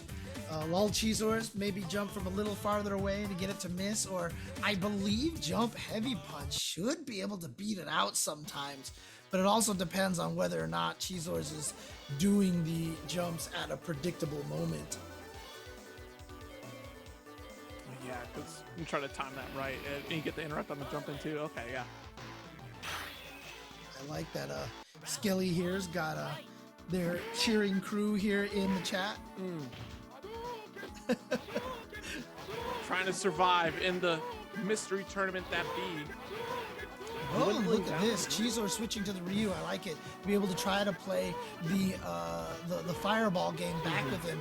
But again, even in this situation, even with how strong Ryu in Super Turbo can be, I feel like Champion Edition Ryu has one distinct advantage over Super Turbo Ryu, in that because the Tatsu has the invul on the way up, you can actually Tatsu through Hadokens. Oh my god. And punish the Hadokens being thrown, and even a trade, but that trade is way in your favor. If you have a Tatsu over that Fireball. Anyway, yeah. Okay, we'll lock down into this corner. Good air to air with the sweep. Too far away, couldn't reach without DP. One of the advantages that Super Turbo Ryu does have is the red Fireball, which he could do on purpose, and it is a knockdown, so he could do Fireball combos that knocked down, which was really powerful to have. Oh yeah. I gotta say, the spacing from Skelly has been absolutely immaculate in this set so far. The walk up. Oh, did he try another one? You can't throw people when they get up in Street Fighter 2. It is not a thing. P. Skelly will take it 3-0. Goodness, okay. You must defeat my Shenlong to stand a chance. I will correct myself a little bit. There is a 1 in 32 chance that you cannot throw them as soon as they get up from the ground, because as with Street Fighter 2, there's a lot of random factors in the game, and including throw invulnerability ranges from 1 to 32 frames, I think, on wake up. And it's just random. They were just devious back in the day when they were making these fighting games. This is what it was. They added additional rules. You didn't know about it until way too late. I mean, in the original Street Fighter 2, there's a 1 in 256 chance that a button press will do a special move. Just that's what? It. Even if you're Guile, no charge time. You walk up and hit kick and you flash kick. And That's that crazy. was their way of making sure people knew that special moves were in the game. Oh, they yes, wanted to I have remember people this go, part, yeah. oh, how did I do that? And of course, that's awful for competitive play. So they got rid of it in Champion Edition. But I mean, just thinking about like those different tricks, especially like thinking about the word of mouth back in that era of like what would happen, things that you would see. I'm trying to remember where I saw it, but the story of Akuma, like discovering Akuma in the arcades for the first time, was such like a wildfire too. Like stories like that, like it's so hard in the age of the internet, right, to try to spread word of mouth stories like that. Like, did you try this? Like, remember the secret behind the wall if you use the bomb? Like, okay, like these things were like always difficult to come by. Like, you remember the schoolyard conversations even, or like especially in arcades, seeing things unlocked that way is fascinating era. The very first time I did the Akuma code on Super Turbo, I couldn't do it. My ex-girlfriend actually was like, "Let me try it," and she got it to work at the arcade at the Inland Center Mall, I think is what it was. And one of the people that was there who saw me do that and had never seen it before was Duck Doe. And he was like, "What the hell? How did you pick the character?" And so yeah, there was just like this. Oh, look at this! We're down to 4 games here. We're here reminiscing about a golden era of fighting games out here, and we still have more golden era fighting games to choose from. Let's spin the wheel, see what's up next. Wheel of Capcomality, turn, turn, turn. Tell us the game that we must learn. Oh, there it is, Zero. Finally! You It's got my it. time! Nice. Cyberbots! Nice. Look, Now- this is a game in which you can pick a character and it doesn't matter. It's the bot that matters. It's Yep. not, it's, what did I say? It's not the plane, it's the pilot. It's the other way around here. And there's classes of the mechs that are similar to each other with slight differences. Yes. And I'll be honest with you, Zero, this is a game that I am not super familiar with. I definitely played it. I don't remember a lot of it at this point, but it is an interesting game. Yes. My favorite thing about it is that the different robot classes have different UIs, including the Yes. boss that has the UI with all the skulls that light up, Yes. dude. It's like the best thing, dude. It was such a beautiful game. This is the character list. The character list. When you think about like the bots, so you have your 4 classes of bots, excluding the boss bots. But each of those 4 classes has 3 different forms. All of them are fairly like similar, like you said. Whether it's going to be like kind of like your pseudo rushdown or like just your basic character, then you have like your zoning and grappler style as well. So they vary in those forms, and each like grouping of them has one that is stronger than the other, right? So like some of them, like for example, you have the Bloodia class, which you may know of if you played Jin Satomi in Marvel vs. Capcom 2. Yeah. It is the Bloodia class mech that Jin summons out there, and it's going to be just the basic form, but there's also like a flight form and then like the zoning form as well too. So each of these forms has like their best version of it. So like Bloodia would be like you can kind of bounce around, but like the basic form is really cool. But all of them have command grabs, all of them have like OTGs as well to think about. Each bot has like their arm that you can blow off, and you have to try to pick it up if you end up losing your arm. So that's a big thing. There's an arm gauge, yeah. Yeah. This is where Mecha Akuma shows up. Unfortunately, not in this version of the game, but Mecha Akuma was from Cyberbots. So here we go. Looks like both of the. Oh, dang! Someone's playing Helion here. B. Skelly's actually playing Helion. Yeah. This was the character that I mostly used just because you could do dash A into super. Like dash A was this 4 hits and you can go into super. It scaled all to hell, but it was just fun for me to do.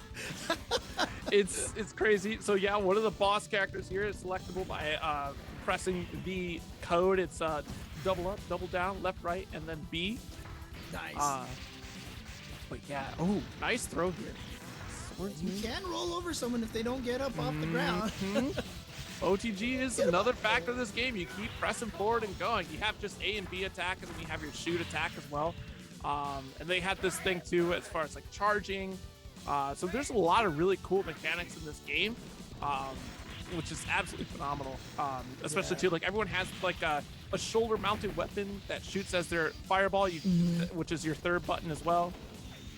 Yeah, that's the W gauge that you see for the characters over there. But you can see one of the advantages that Hellion has. That's infinite arm and W, right? So, because as the helicopter robot, he can basically fly around kind of infinitely, right? So, blessed be the boss characters.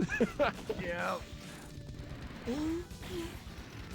Again, this was such a rare game to find in the arcades too. But I mean, again, this is when Capcom was really experimenting, because this was basically, I think, their fourth experiment, because it really was Darkstalkers, then Children of the Atom, and then I think Cyberbots came out afterwards, if I have the order correctly.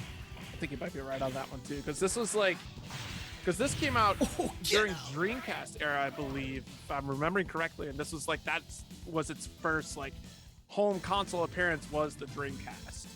Yeah.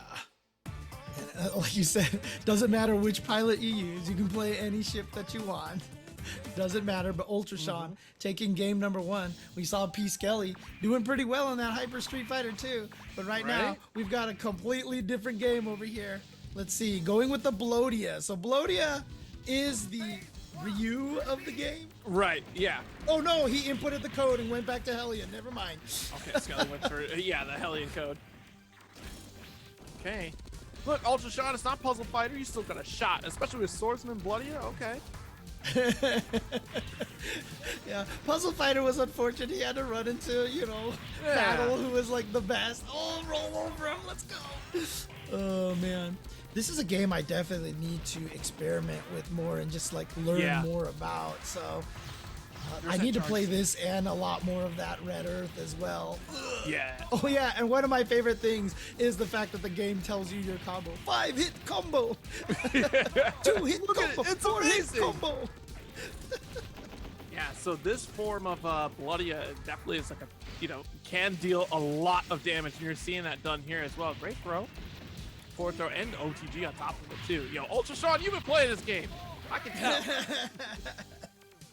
Target damaged. But again, that arm meter there, if you do get damaged too much, you do lose your arm, so you lose access to a lot of moves that you have to get back. The boost is how much you can dash and fly around, and the weapon is, just like a standard, like a special move in a MOBA game. When you use it, you have to let it build back up.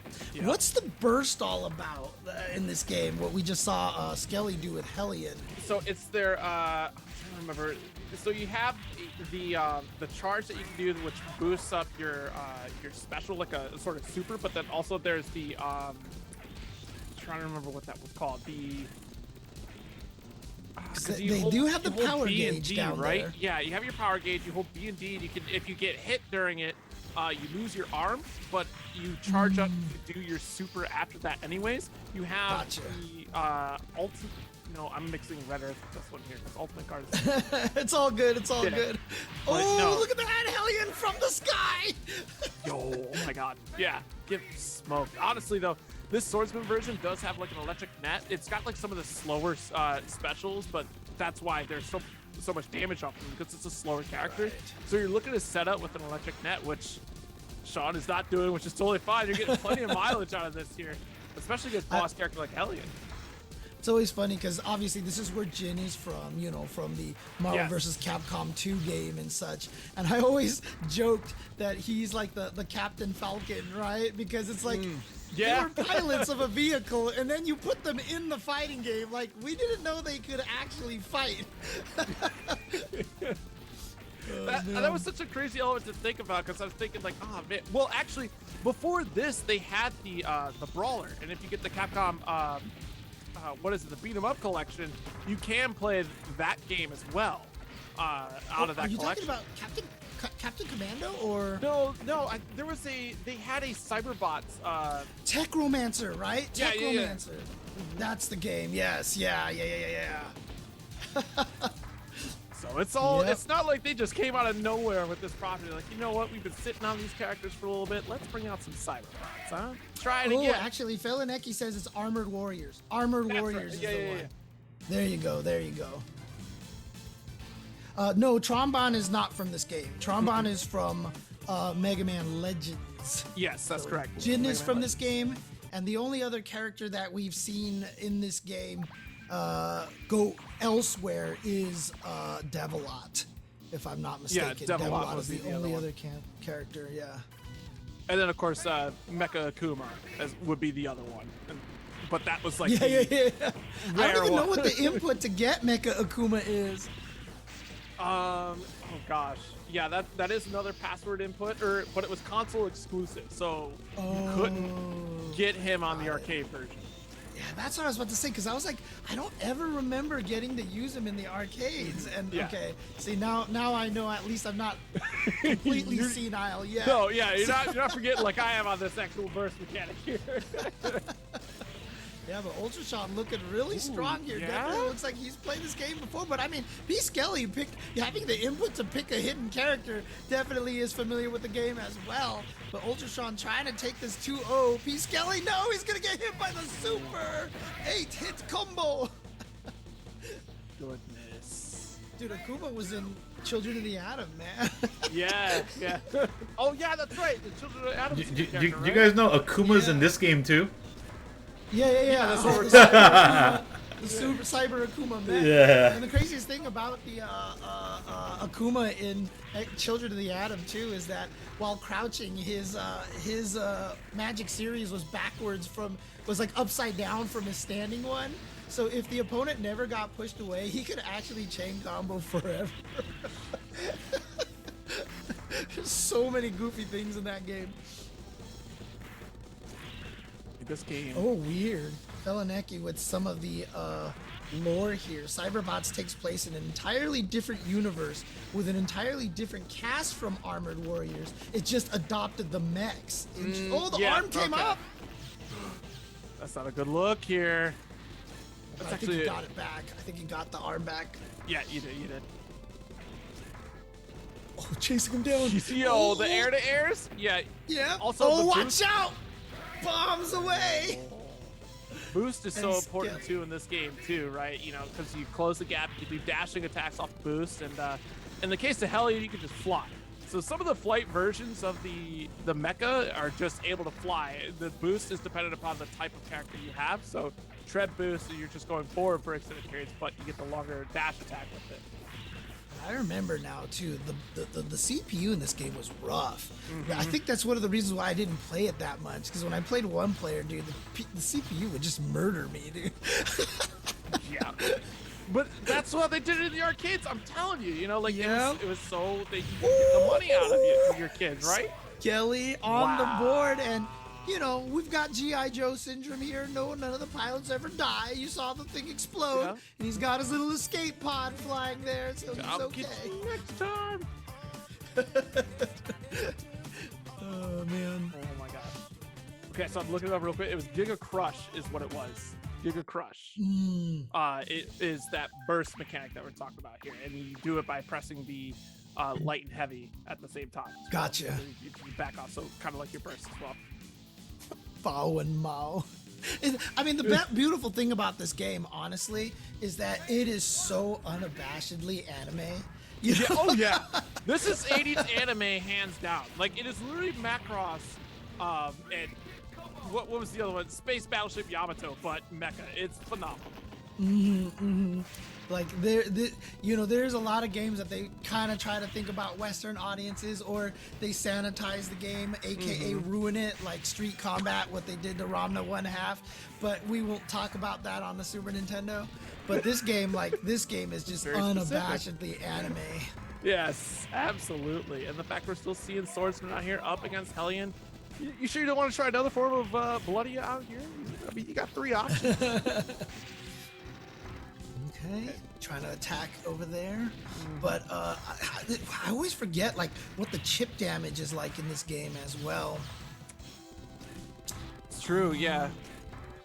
Okay, there's definitely chip damage. Okay, I did see some chip damage here, but again, I think some of the moves that look like they are special moves then do chip aren't special moves, so they actually don't do chip. Yeah, there's so much of it. Like a lot of again, all the characters have like a command grab in the traditional sense, but then you also have your forward back throw, which is different depending upon the form of mech that you're playing. They have different properties off of them. So like Bloodia's particular pattern is like I can get an extension off of it with OTG. And it's cool. Apparently, we have a Cyberbots expert in the chat in Polar Bear here.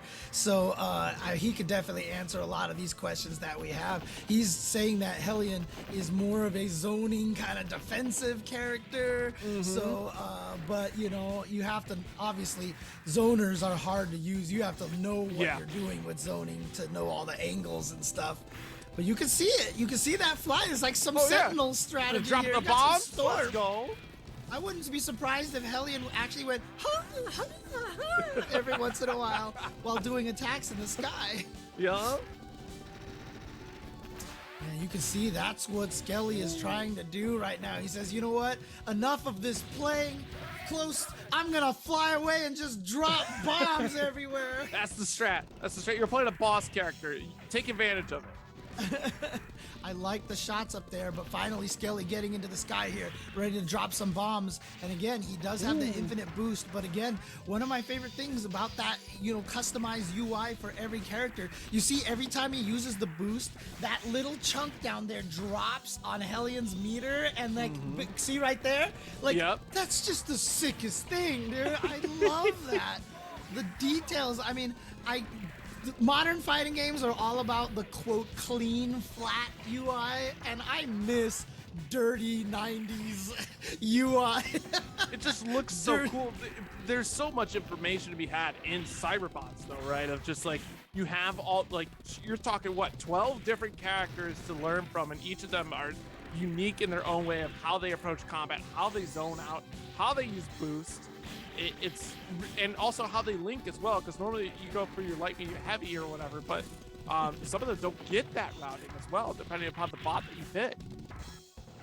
All right, if I manage to play this on stream one of these days, I'm gonna have to find Polar Bear so he can come and give me the scoop. But look at this, Skelly has definitely learned. He was in the chat. He saw Polar Bear run up into the chat and was like, "This is a turtle character," and so P. Skelly was like, "Oh word!" Now he's flying and just dropping bombs and missiles all over the place, dude. And now, is he gonna turn this around from Ultrasean, or can Ultrasean find a way to squeeze out game number 5 against Skelly? Ultrasean has definitely been getting the short end of the stick here, going up against Battle and Puzzle Fighter, and now Skelly learning how to turtle with this character. I do like, though, that we're going for the anti-air shot attempt here, trying to snipe out Skelly. It's not almost Hellion here, but oh my goodness. All right, nice dash attack. Oh, the sword. You see how that just covers all that space? Yeah, if he can get in there and maybe try to keep him from the sky. Oh, he can jump and shoot those lasers too after boosting. Okay. Gets the throw. He's trying to keep the pressure going here. And you see P. Skelly just trying to run away. No, actually, he's going in. That got a life lead. Put the hands out. Oh, got him. Roll over him. Yo, that looks devastating, right? The treads coming at you. They grow spikes out of nowhere. Oh, lost the arm. Got it back just in time. Oh, no. Oh, too early. He wasn't up yet. But he still has a life lead. You know what? It might be Ultrasean's turn to try to turtle a little bit. Like I said, I'm not exactly sure how the chip damage works. There's not a lot of chip damage that's showing up here, but Ultrasean keeps getting hit by these errant hits. Finally gets the shot up there, but somehow misses him because Hellion is flying right above him right now. Back to dropping the bombs. Oh, God, can he get him? Look at all the 10 seconds left on the clock. Hellion with the life lead, but barely. This is a nightmare. Okay, back down on the ground. This is your time to shine, Ultrasean. No, that time. Oh, no. Oh, boy. Here, was that it? Oh, no, here we go. Ultrasean, one last chance. I could be wrong here, though. I think the longer you block, the more arm damage you take. And if you lose your arm by blocking for too long, I think. Someone correct me on that one. Polar Bear. I need you. Well, look, obviously Skelly getting some help from Polar Bear here. Polar Bear says that, you know, Ultra Sean's got to know about, what is it, quarter circle back plus A.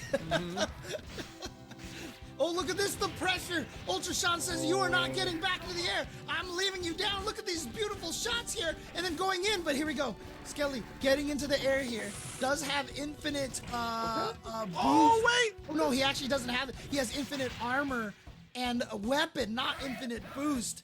But here he is. We are going to the final game, final round. Dude, Hellion can't lose his arm. Oh, yeah, because he has infinite arm, of course. Of course. Yeah, but you can see that boost meter there. You see the little yellow gauge going in there. As soon as it fills up, he's going to run out of boost and he has to come down. There it is. It closes, and now you're going to see Hellion has to come back down. One of the things that you got to pay attention to when you're fighting against Hellion so that you know to come after him. Yep. Look at this. Ever so careful. Nice air-to-air. Able to get the throw as well. OTG. See, I'm wondering if it's worth OTGing Hellion anyways, because look at the distance that you put yourself between. Right. Dude, do you see this Hellion with that dive attack? He's like freaking Firebrand from Marvel 3, dude. He's trying to kidnap you kind of a thing, dude. Look at that. Oh, shot him down. Shot him down. This is important. Yep, there it is. Whoa. But he's back up in the air. Turtle until he runs out of that boost gauge. Here it is, that boost gauge filling all the way up. Yep, he's got to come down. But it refills up so fast. Okay, here he comes. Try to sword him out of the air. Not gonna get him. 14 seconds left. Ultra Sean with a very, very slight lead. Skelly trying to hang out back there. Gets in there. Okay, but again, I don't think that move does any chip damage. So Ultra Sean can block that and be just fine. Ultra Sean is gonna take it by time over. Great patience from Ultra Sean right there. You know what? I think I've done enough here. Let me hang out in this corner. Skelly not moving at all, trying to throw out bombs, and not one of them within the range of Helly. Yeah. I felt like a lot of those bombs weren't doing chip damage, and neither was the dive attack. So when Ultra Sean had the life lead, it just felt like he, you know, it was the smart tactic. Just try not to do too much, sit there, block stuff. You know, he was like, ha ha. I figured it out. I've learned. I've started to take note of things that are happening on the screen. I'm adapting here. That's real arcade stuff right there. That's exactly how you want to learn playing some Cyberbots out here, which is great. I'm glad we got to see Ultra Sean play some Cyberbots out here, but unfortunately, we had to move on to another game. I know it's the only time we got to see Cyberbots, but dude, Cyberbots, I gotta learn that game because they've got training mode in this too. Training mode for every game in the Capcom Fighting Collection except for Puzzle Fighter. But again, that's not a fighting game, so it's okay. It's not fighting. You don't need to train for that. You just gotta do. Just like we gotta spin this wheel one more time. Let's see. Or do not. There is no train. Oh my God, Yoda, please. Here we go. Wheel of Capcomality. Turn, turn, turn. Gem Pocket Fighter. Gem Fighter in the building. Oh, man. My first exposure to this game was back in the Street Fighter Alpha Collection on the PS2. I had, I had it in there. That's right. I forgot about that. They had the game in there. And this is a game that was created because of Puzzle Fighter. They had all those sprites, and they were like, let's turn these sprites into a fighting game instead. And they did that. And again, look, if you are looking at all these cool games that are here and you want to pick it up yourself, if you already have like 30th anniversary and such, 25% off right now for Capcom Fighting Collection. Pick that up. 5 Darkstalkers games, Cyberbots, Red Earth, Pocket Fighter, and then Puzzle Fighter, all in this collection over here for you to play. Or if you don't have the 30th anniversary and want to also get the Capcom Arcade 3 Wonders as well, one of those characters ending up as an assist in MVC 1. The Capcom Fighting Bundle for under $40, 35% off right now on Steam, at least that I saw. You can get Capcom Fighting Collection, you can get 30th anniversary and that Capcom Arcade 2. Yes. And it's a big deal too because in this Capcom Fighting Collection, it's the first time that Red Earth has been available on consoles. So if you're a fan of fighting game history, just video game history in general, this is definitely a big reason to jump in because it might be one of the only times you'll have actual exposure to Red Earth outside of Capcom Fighting Evolution. So this is definitely a great way to do it. Plus Cyberbots is on it as well. That's a big deal too, seeing as this is the first time Cyberbots has been out since Dreamcast.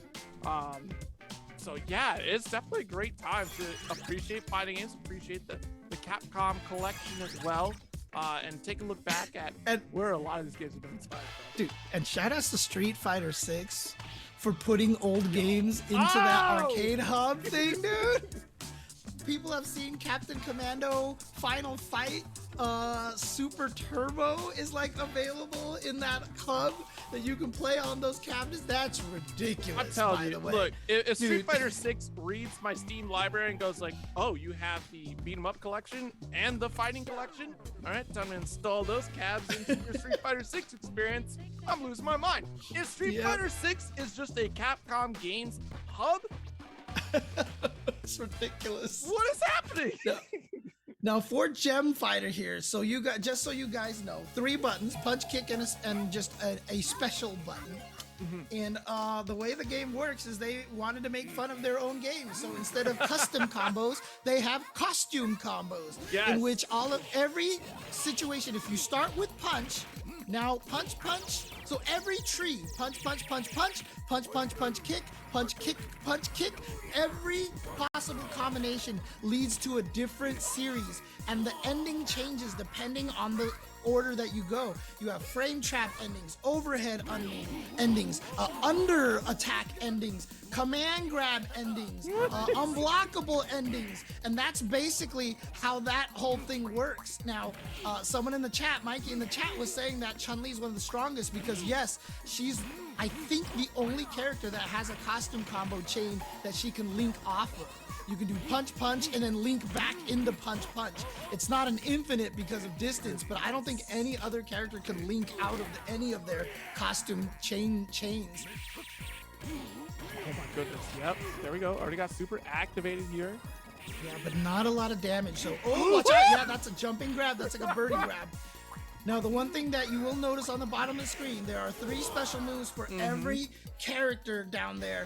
And as you beat up the opponent, they drop gems. The more gems of the color for that special move you pick up, the stronger the special move becomes. So you want to beat up on the guys and pick up the gems, and then you get a better DP, you get a better spinning pile driver, etc., etc. Yeah, this is one of those games that's just fun. It's a nice little party game to play. You know, like look, because we all have the people that have been doing the training mode because they own the game, right? Well, this is where everybody has a fair shot. Okay, I don't have to get smoked by Valle every single time I try to play Super Turbo now. You see, Just Brian, he's going with punch, punch, punch, punch. Unfortunately, punch, punch into punch isn't a combo. Now, see, he switched it up right there. And that last option there, even though Hokuto blocked it, was because that's the frame trap one. Because if you do button, button, button into command throw, opponent's gonna try to jump away, or if they do an unblockable, you can jump away. So you do the frame trap option to catch them trying to run away. So it's basically you try to memorize the costumes. And one of the things that Hokuto's been doing is he's been ending with the command throw option, and Just Brian has been blocking it, unfortunately, and just getting caught because he's not aware that it is a command throw situation. Now, I will also say Zangief can flip a table in this game, so you know. Of course I have to pick Zangief in this game. I can't believe Bison's in the background out here plotting. Dude, the backgrounds are amazing. He's taking baby Cammy for a walk shopping. Like, he's literally driving. She's like, I want to buy that. And he's like, no. Shadowloo is just starting. I can't afford it yet. Stop it, Cammy. Stop it. She's like, I want to buy. Dude, the backgrounds in this. I mean, look at Balrog there. He's looking at the giant Chun-Li. You've got BB Hood and Talbane is terrified of BB Hood over there. Oh, God, the background of this game is so amazing. Yeah, I mean, like the celebration again, like Capcom just does such a tremendous job of celebrating like all their games inside this game in particular. Because what? Oh, what? You raging demon him, Hokuto? Oh no Invul. The Tatsu gonna get you, but Hokuto busting out a raging demon out of nowhere, man. That's sad times out here for Zangief. About to get demons. Oh my goodness. But the celebration of the other Capcom games, doesn't Chun-Li have a Jill Valentine costume as well? Yes, yeah. So, yeah. And it's funny because like when Ibuki in this game does the air kunai super, she turns into Rolento. Oh yeah. and there's a lot. I mean, Tessa's in this game as well. Tessa is her American name, I think. I can't remember now because I think in Japan she's named something else. But she's in this game as well. But there is a lot of Red Earth references in this game as well with some of the costumes. Well, the lion dude is just sitting in the chair over there with Felicia by the fireplace over there. No, the dive kick's gonna get punished out here, but no confirm after. Oh, actually, if you notice too, the orbs that are up there, those are actually Red Earth references right there too. You have the poison orb from Akuma out here on the Hokuto side. I don't even know what that command grab ending from Akuma is a reference to. This. Oh, he didn't do it. Yeah, the special buttons does give you access to unblockables and stuff just directly. There's a Lilith chilling back over there as well. Mm-hmm. Oh, great stretching. Oh, because he built up the meter. Oh, did you get him? You got him! Bite him! Bite him! Bite him! God, this is vicious. The violence. And the Mega Man explosion. Like Mega Man. Let's go. You should go back to playing puzzle games. Zangief wasn't even in the game, man, dude. Come on. Go back to playing those old puzzle games. I wasn't even there. Oh my God. Oh, more stuff in the background. See Birdie and Bison eating their ramen noodles. Saddam and Victor all eating ramen noodles. Look at all those empty bowls there, man. Fei Long as well. Adon sitting back there. Oh God, dude, there's Dulcim is eating noodles too. Oh my God. This is the stop. This is the noodle stop. Oh yeah, went for the command throw, but then gets the DP out in time. Dude, Rolento was eating noodles while crawling on the floor. Rolento's crawling on the floor and eating. That's skill. Oh, Bishamon is there too. Bishamon is there too with Victor. They're at the Darkstalkers. Oh yeah. Oh, you got him! Oh, he got away! I can't believe he got away! I thought we got the bite going. Oh, eating power driver. That is a giant piece of meat over there. Is that Talbane chewing on the meat up there? Yes, it is. Little puppy. That is. God, that's so funny. Who is the normal individual in the glasses holding up the turkey? Just in the back corner, the waiter. You mean in that corner? I think that's the one that's at the very edge. That might be Guy, actually. I'm not sure. No, it could be Guy. Yeah, you're right. I mean, that's Gen sitting there cutting the fish. True. Oh, yeah, of course, super jumps in this game. Oh, you did dive kick in the Raging Demon. You cruel man here. Oh. Watch out from throwing fireballs a screen away. Zangief does have that birdie super. Oh, is that Nash back there over there too? Kickity. That was adorable. That was absolutely adorable. And now Zangief's missing teeth. That's what you get for biting people. Despite Hokuto being at max level on all specials, look at it. Still had a shot. Just Brian tying it up 2-2 right now. And don't forget, this is winner's side here. This is the get in the winners finals between Just Brian and Hokuto. And it does mean, you're locked in. You're in the money. Top 4 payout. So okay, back to the the mansion here, to the spooky mansion. And you see there's always a treasure chest in the middle of the screen that starts with a major gem in there. And again, you see right there, Brian going with the punch route for Zangief, and that kind of a frame trap in itself too, trying to grab. Oh, you can definitely combo off of that wall throw. And there are orbs. You can pick up orbs. You see that Kappa up in the air there, throwing down some orbs for people. Yeah, you just got burned by an orb. You just got burned by another orb. Combo out of the air. Yep, into the item toss. Yo, Brian is going in, but getting caught by the command throw. And what is this a reference to? I don't know. Turns him into stone and DPs him to pieces. Do it again. Oh my God. Oh, is this gonna kill? I'm disappointed in you, Zangief. The damage on that was ridiculous.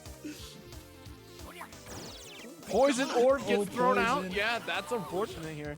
Oh yeah, you see how he went with the board instead with the command grab. Look at this Hokuto mixing it up between the costume combo enders now. Catching Brian off guard. Hokuto's like, playtime has ended, and he is just going in now. Nice. Trying to go with the overhead pickaxe, but just got out of there. Oh, he's got a teleport too. Oh, command throw. Yep, got away from it this time. But just Brian down to so little health. Tries to get in there, but he read it. Oh, alpha counters? Ooh, yeah. I didn't even realize alpha counters I had existed no in this idea game. they were there either. Oh, the DP. Oh, I wish that sent him. Oh, did he get him? Oh, got away. And another DP. Hokuto is going to be in the winners finals of this mystery tournament. That's a big call out right there, right? The earlier call that you made at the top of this bracket, expecting Hokuto to start running away with it. And here we are, winners finals, locked in the money for top 4 payouts. So sitting pretty. Now you're trying to lock yourself in for the 150 payout, the number 1 spot. Who has the Zangief sprite over here, dude? That's awesome. The Zangief throw sprite, the puzzle fighter sprite. Nice. Oh, man. Well, if you want more sprite action, make sure you pick up the Capcom Fighting Collection. You still get 25% off right now on all platforms, PS4, Xbox One, Switch, and Steam. Or grab yourself the Capcom Fighting Bundle. You can get the Capcom Fighting Collection, the Street Fighter 30th Anniversary Collection, and an additional arcade classic as well on top of that for your purchase. It's going to be the 3 Wonders arcade cabinet from the Capcom Arcade Second Stadium. So definitely a great package right there for sure. You're going to fill that out and be able to explore the history of Capcom classic fighting games and titles. One of the only places you'll be able to play Red Earth. If you find a Red Earth cabinet out there, you're probably back in the 90s. I don't know how you did it. And the scary thing about it too is I feel like if you could find one of the, it should be worth like thousands of dollars for its rarity and stuff. For the original like hardware, like it's gotta be, right? Yeah, it's just I feel like arcade stuff. I don't know what it is. It just doesn't. It just didn't retain a lot of that value. It feels like it.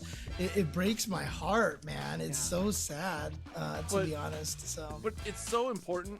Like I'm a big advocate for like preservation of fighting, or not just fighting games, but video games in general. So having another opportunity to play these classic titles in a very easy way to do it, like especially look.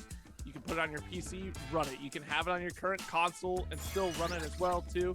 Having access to these games is so important to be able to look back and go, hey, this is where we came from, and celebrate that and share that storied history. There's museum pieces inside the games. You can check out like concept art, early artwork for characters as well too. Both in the 30th anniversary collection and in this one too. So.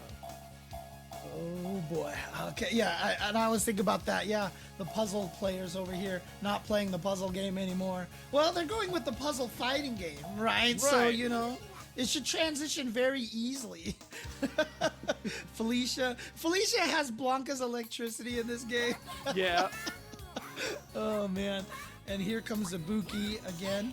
This was CPS2, but again, this was right after CPS3 started up, because she goes into the penguin costume, and I don't even know what that penguin costume is in a reference to.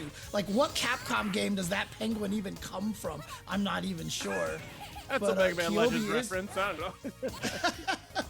Kyobi is going with the Ibuki Battle Athlete with the Felicia. Going with the Rolling Buckler. We saw that. Oh, look at that. She's turning into Mega Man with the Buster Shot. A little bit of a Talbane costume there as well. That's funny. You're a Darkstalkers character, and you're cosplaying as a Darkstalkers character. Yo, she's going into straight geisha mode there. What was that? Oh, man. I'll try to slide on into electricity. Let me know how that works out for you. There you go. Send the knife into her.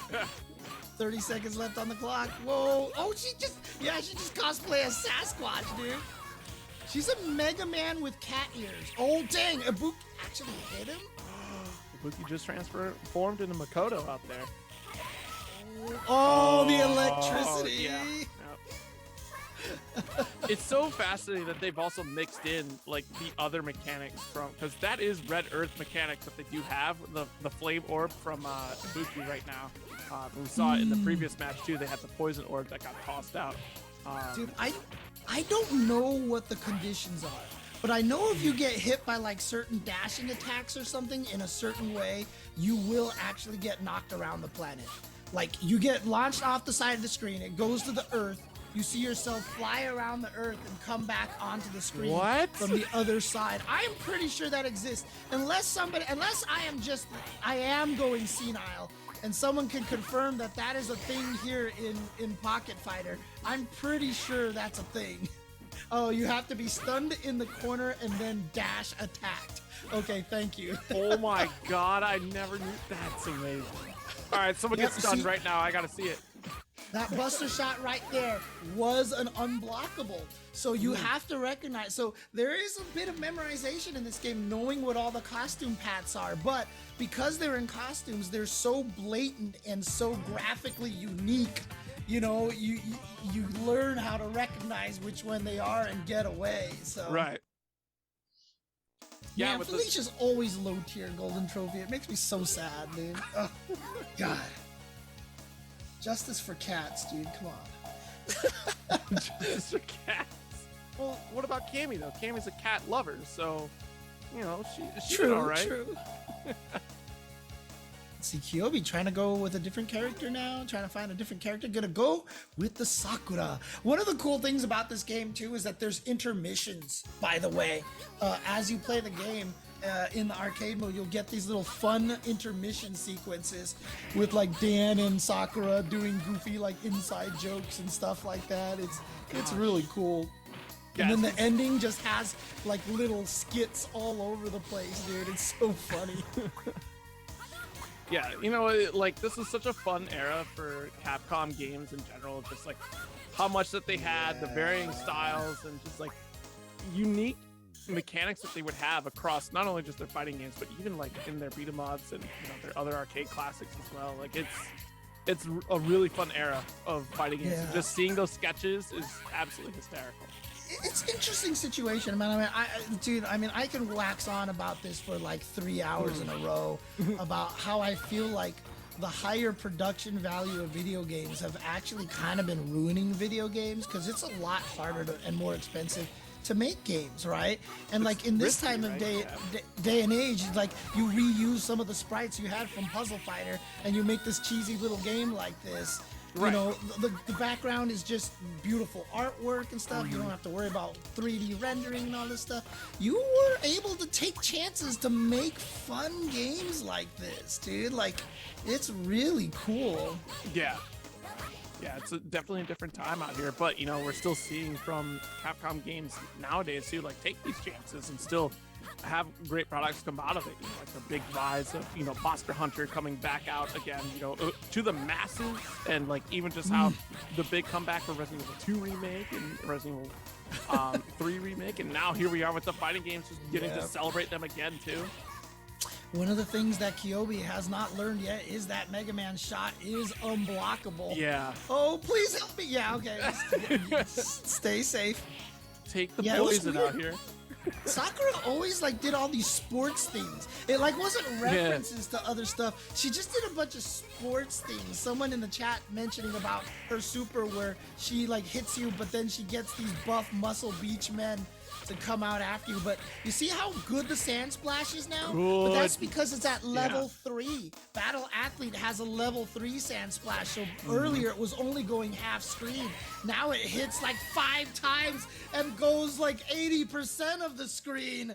So again, it wasn't OP at the start, but that's the whole thing. You're battling for the gems, and that's why Dan, a hidden character in the game, is so bad, because his fireball at higher levels doesn't go farther, doesn't go faster, and when he beats up on the opponent, he only knocks out red gems, and red is the fireball. So it's like hard for him to charge up all the other special moves because all he does is knock out red gems. They really just don't like Dan. That's all it is. They just don't like Dan. But this is what I love about Dan, right? Like, if you're gonna make a character who's supposed to be a parody and who's supposed to be bad at like fighting, I love that they just lean into it. And that, like, Dan has never been cool, and I'm good with that. Like, that's how it's supposed to be. You know? I don't want to see the arc where Dan actually becomes strong. I have no interest in that. Not the arc that we want. I still love his throw animation in Street Fighter 4. He can't throw people. Yeah. He has to go for another attempt. Oh, boy.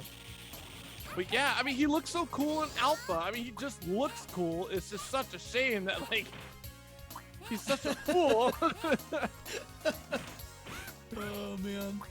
All right. Oh, trapped in the corner. Goes for the frame trap right there, trying to see if he can get Kyobi to jump. Now unblockable. Yep, there's the unblockable.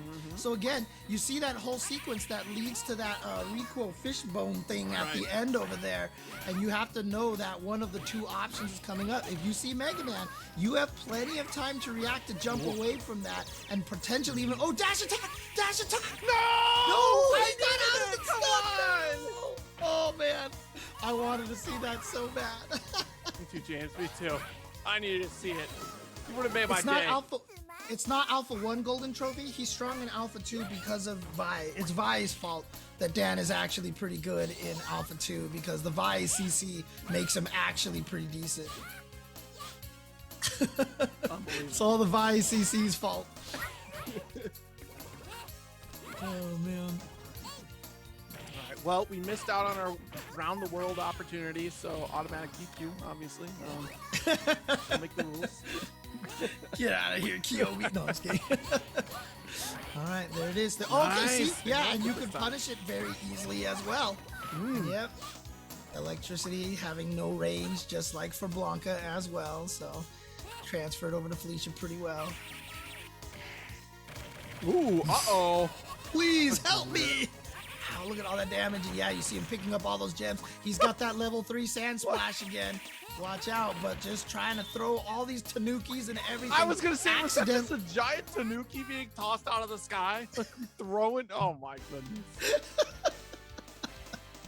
Oh, man. Dude, in Alpha 3, he also has one of the best anti-airs, Dan, with crouching medium punch.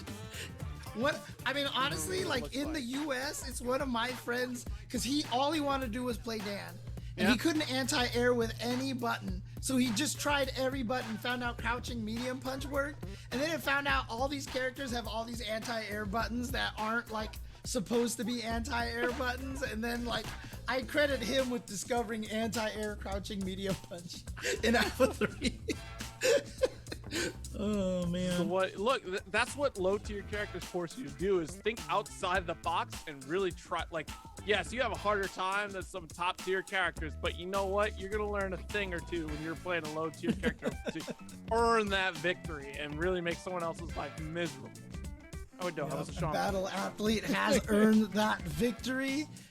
I think we're going back to the loser side of the bracket. It's either going to be Vampire Savior or Red Earth. What an interesting pair of games that we left with over here.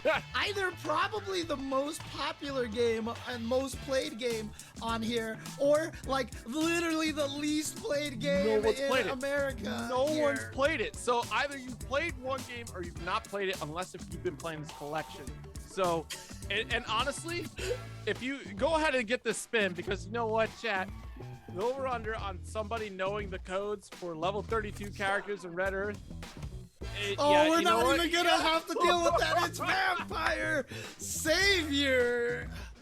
Again, maybe one of my favorite, if not my favorite fighting game of all time. Again, Vampire Savior, some of the best character designs. You can see all 5 of the Darkstalker games here on the Capcom Fighting Collection. That is Darkstalkers, aka Vampire, Night Warriors, aka Vampire Hunter, and Vampire Savior, aka Vampire Savior. Vampire Savior, Jedha's Damnation.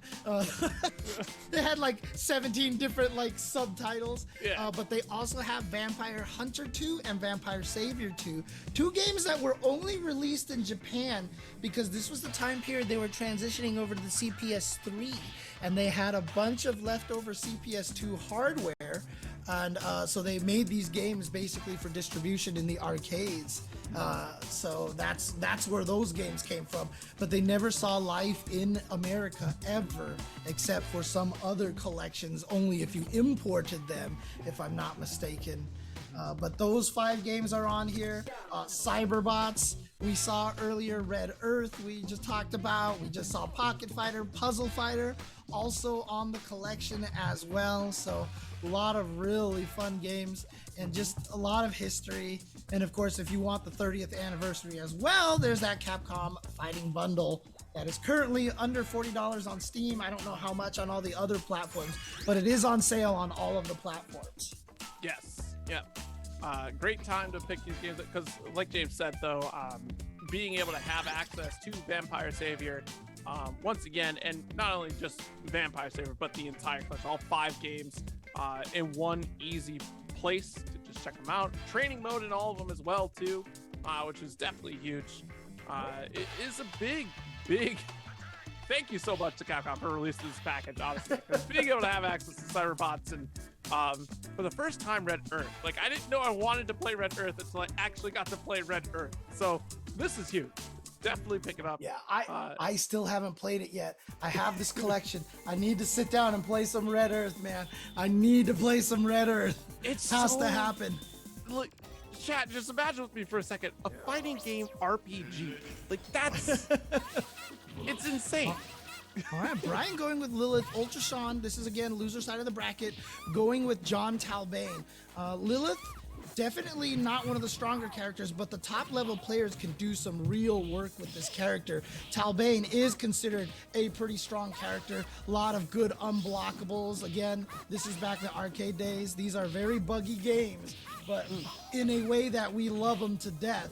And so, you know, he does have a lot of unblockables. And again, he's not even top tier in this game. So, okay, good air to air. Nice. Got the toss over to the corner and get. Yo, that was huge. Actually, Toshin is right. This is a banned stage in tournament play because it is the widest stage in the game. It is wider than every other stage in the game. And so it's banned in tournament play to keep the game consistent. Oh my gosh. Yep, but it is also one of the creepiest stages in the game. It is really creepy. That is a giant baby there. You see all like the little pulsating things over there. There is an eyeball on the baby's foot. This is the fetus of God. And whenever a round ends and somebody wins, everything goes crazy in the background. And it is I don't like this. See all little pulsating nobules or whatever you call them on the ground over there. This is uncomfortable. Okay. Well, see, everything's going insane. Oh, but you can't see the baby. You can't see the baby, but it's all going insane. Even John Talbane's like, he didn't say the magic words. Oh man. Okay, well, yeah, let's just ignore you're right, ignore the giant devil baby, because I'm trying to sleep tonight. That's what I'd like to do. Oh man, a green screen here. This is a really cool stage. And again, I mean, the thing about Darkstalkers and Vampire Savior and the entire series in general that I love so much, I mean, I talked about the sprite work and everything like that, but it's not even just that. The music in the entire series is some of the best fighting game music that you will ever hear, because it's such a variety of the kind of music that you're gonna hear. It's not all like one tone. There's all sorts of different kinds, like techno music, sad music, and all this other stuff. The character sprites are amazing, but also the blend of humor, the blend of like quote violence unquote, the blend of sadness and even kind of like adult subject matter and stuff like that is one of the best balances that I've ever seen in any form of media. And it's I just don't think this can ever be replicated again, honestly. It's such like a moment in time too type of game of like there are a lot of firsts here, and like you said earlier for Night Warrior, it's not Night Warrior though. It's Night Warrior's the second one. Okay, Night Warriors, yeah. Yeah, for Night Warrior earlier, like you said, like there was so much that they really tried out for the first time in the series, and just again, like I've said earlier too, it's just like the birth of many ideas that got carried over into other fighting games. Like Magic Series is one that got carried over from this game. Like this is definitely like all the first made this game so unique and just really something special. Yeah, and one of the things I'll point out, this stage is called War Agony, has one of the saddest songs in fighting game history, but it is a beautiful song. But it's like weird back alley, like World War II bombed England or something like that. It's just like, it's the craziest stage here, and it's just like, it's so sad, and it's like part of, I think it's Victor's background. It's either Victor or BB Hood, but Victor is like isolated, running away from people, and so this kind of represents him trying to hide from society, hiding in this alley. And dude, like everything about this game is just, it's so perfect. Every time I commentate this game, I can't just stop just gushing about the game, dude. It's crazy. My favorite Ultra Shant. Oh, go ahead. Go ahead. No, I was gonna say my favorite stage is when you're fighting on the side of the skyscraper above the helicopter. It's sick. Dude, it's the best fighting game stage ever. But I mean, Ultra Shant, clearly a person who knows how to play Vampire Survivor, because he is about to 3-0 just Brian here, and he's barely lost any bats at all. The bats are basically how many health bars you have, and so you see 2 bats over there, and so he has both of his health bars. Ultra Shant winning it 3-0. Good round, good showing of Tall Bane as well. Honestly, like this is one of those games with all the characters are so cool, so unique as well. Like John Tall Bane is definitely one of the sicker werewolf characters out there, that's for sure. Hey, Polar Bear, I know Capcom has heard this already. I know Kim at Capcom has been sick of me telling him this all the time. I need to tell Matsumoto Nakayama-san this. If anybody makes a new Rival Schools, please hire me. I have the best idea for a new Rival Schools. Trust me, I can make the sickest Rival Schools game. I know exactly what I want to do with the game already. That would make it such a unique team game. Such a unique team game. Please, please. Capcom, we gotta get on it. We gotta get on it. We do need to bring Rival Schools back. Like, let folks know where Sakura's best friend came from. Okay, like, come on. Yeah. Hinata.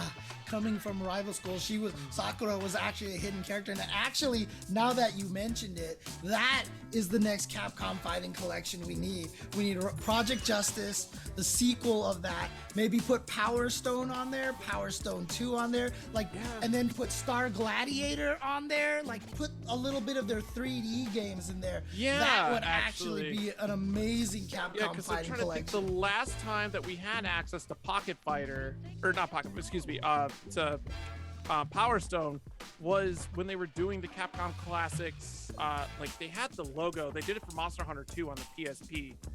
That PSP. Series, they had it on the PSP. Absolutely. So that, gosh, to be able to have that off of the PSP and into either the PC state or in a current console would be tremendous to get that back. Capcom Fighting 3D. That would be a great bundle right there. Put all those games in there. And you know what? Capcom's probably watching this and going, because they're probably like, Capcom Fighting Arena. Kyobi's going with the Sasquatch. He's got the high tier here, but he doesn't know about the dash pressure from Sasquatch. You were talking about that earlier. He's just like one of the most broken characters in this game for sure. Okay, oh, did they pick regular speed? Uh-oh. Yeah, maybe not. Older games, you had the option for normal and turbo. because obviously Japan liked the normal speed, but they realized that people wanted to play turbo. So a lot of the games were designed at normal speed and then put into a turbo mode. And so they had the ability to go either way. For beginners, they could play normal and it would be a slower and a lot easier paced.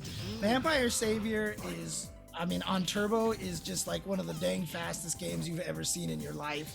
It's the only game where I feel like a legit 2 out of 3 set can fit in the Twitter 2 minutes and 20 seconds time limit. Oh my gosh! Yeah. Well, because I mean, even look at the combos that you can pull off in Vampire Savior. Like that damage is huge. Like the simple 4-hit combo, like, is a good chunk of damage on a character. No, Money Green's definitely got a lot of that going with Felicia over here, and he's gonna take game number 1. Kyobi's like, can we go back to Puzzle Fighter, please? Nope, sorry, it's taken off the list. No, you gotta play an actual fighting game this time. You don't have to use your noodle in this one. You could just press buttons. Back at the Sasquatch once again here. Do we see it? Nope, still stuck with normal. Again, another one of my favorite things about this game too is the amount of Easter eggs that is in this game and the amount of sprites that they drew for these characters for people to potentially never see them in their entire lives is just on another level. Like, there are so many secret animations, secret sprites, secret taunts, all sorts of things in this game. I gushed about it for like 4 hours when this collection first dropped. I haven't put it on YouTube yet because I'm just like, do people really want to sit there and watch a YouTube video for 4 hours about me gushing about Vampire Savior? No, James, so I haven't put it up yet. You got it. Look, like, historical things like that should definitely be shared, though, to the mass. Like, that's the thing. Like, you're not gonna get those secrets like we used to anymore, like especially the arcade era. Like, it was, again, like we talked about earlier, it is just word of mouth was the thing back in the day, and trying to share that information was so difficult. Nowadays, like, it's harder to hide these secrets. Like, I can think of only very few games that did an excellent job of really being like, hey, no, you gotta go figure it out for yourself. So what, just right there, Felicia actually landed on top of Sasquatch's head and jumped off again. If the opponent isn't moving, Felicia could just jump on top of the opponent's head and stand there. She could just sit there, and if neither of you touch the button, she will rest on the opponent's head while the opponent plays their time over loss animation. And if neither of you touch the controller, she will just sit on your head for the entire rest of the round. And that just happened. Something so small. Something so small. And Felicia also has a second taunt. Like, you can taunt, but if you're next to the opponent and hit forward and taunt, she hugs the opponent and then jumps off of them. She actually just hugs them and then jumps off. Does that do damage though, or? No, not at all. It's a taunt. Well, it's literally just a taunt. Hey, well, taunt's a third strike deal damage, so. Oh man. Yeah, there's so many goofy secrets in this. I'll tell you guys this right now. If you guys buy Capcom Fighting Collection, go into a versus match or something like that. Feel free to beat up on the opponent, play Anacharus, win a game, and hold medium kick.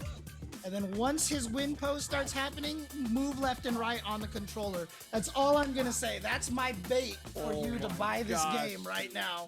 So just hold medium kick and then hit left and right and just try to notice what's happening on the screen. And you know what's crazy about that information you just gave? It is so specific, you're not gonna be able to Google that. You can't.